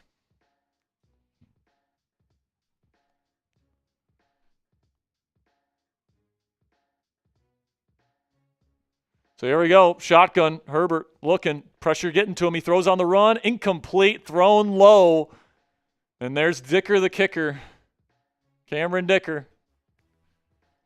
Getting ready to try and tie this football game and send it into overtime. Steelers defense trying to hold the Chargers offense on their side of the field. Not give Dicker a shot. They go trips left with a tight end and a running back. Pressure getting to him. Throws quickly. Caught. Looks like Omarion Hampton gets out of bounds after a gain of 5. 3rd down and 5. Everybody spam stop in the chat. Spam stop in the chat if you want to win. Come on. By the way, we did get a PayPal that we'll get to here in just a second. Shotgun, Herbert, pressure getting to him, throws, caught, short of the first down yardage. Clock's still ticking. They're going to have to get to the line. Is this going to be the game? They're fighting on the field. 10 seconds, 9, 8, 7, 6, 5. Oh, this could be the last play right here. This is the final play. He throws short slant. That's the game. A terribly botched situation by the Chargers.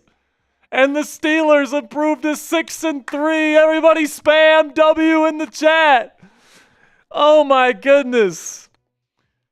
The Steelers win and steal one from the Chargers in prime time. Unbelievable.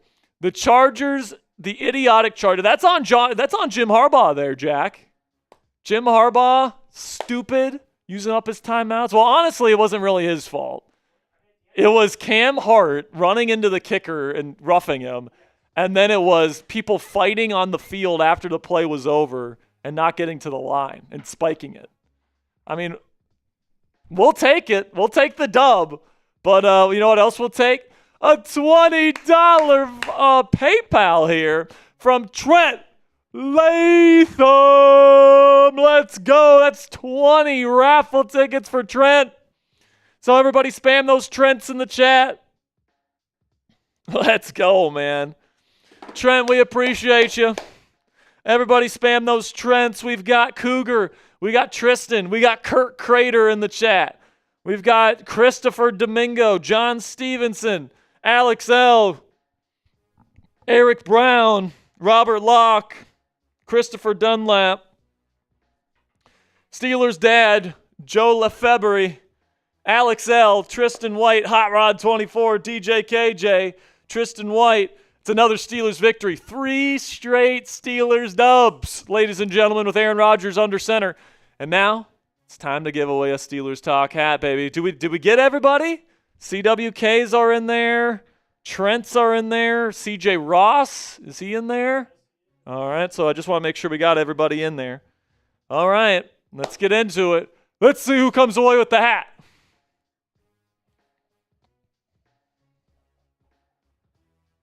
Oh, it looks like Trent Latham wins the Steelers Talk hat for the day. Trent, we appreciate you. He sent me his shipping address in the PayPal, so that's nice. He was confident. You know, he kind of knew that he was going to win today, I guess. So, Trent, I've got your shipping info. I will send you the Steelers Talk hat. Appreciate you, my friend. That's great stuff. Woo-hoo-hoo. All right, this is a fun. You want to get on screen here for the last little bit here, Jack? I haven't seen you since the build-up. You got to import the graphic? All right, well, we got to get you on screen here, man. You guys got to show some love to Jack in the chat. He's stepping up this week. I believe, will you be here on just today? We'll have somebody else in here on Thursday. Maybe, well, after the draft. I mean, maybe Coop is back on Thursday, but that's true. Coop probably won't be here on Thursday either, but we'll have somebody, Captain Cully. We'll have somebody here on Thursday. Come on, everybody spam Jack in the chat. Jack. Come on. I don't know if that's going to work. I'll have to talk with Brett about that, but maybe we'll see. No. This fan base hates Trader Joey. I'm going to do everything in my power, guys, to not have Trader Joey sabotaging our Madden stream on Thursday, all right? Because they might – I can't remember. Who did they play after L.A. this year? Can't remember. But, yeah, I appreciate you guys. Once we get Jack up here, we'll say goodbye. Are you just not wanting to come up, Jack? How long is that going to take? Okay. The people want to see you, man. Russell is saying he wants to see you. Kirk says he wants to see Jack and Jack Jr. Who's the junior there? Who's the junior? I think you're the junior. Well, you're Jack's son. You're Jack's son. Because I'm Jack. My legal name is Jack. Yours is Jack's son. Can they hear you? Oh, they can't. Apparently. That's true. That's the new desk setup. Yeah, I'm just talking to Jack over here. You guys can't hear him. Come on, Jack. People want to see you, man. We got Christopher saying he wants to see you. Joe, I completely agree, says Ravens suck. Jack, thank you so much for joining us today and helping us out and all that different stuff. You got to see Rodgers, the DK bomb, the majesty of it. It's going to be so good this year. Majesty. All right, that'll be it for us today, guys. Thank you so much for joining us. Again, Thursday, we're giving away a Steelers Talk hat and a Steelers jersey to one lucky winner. If you've donated to the channel over the last month, you might come away with a jersey on Thursday, so make sure you're watching the show. Appreciate your guys' support. I'll see you guys later in the week, and until then, guys, here we go, Steelers.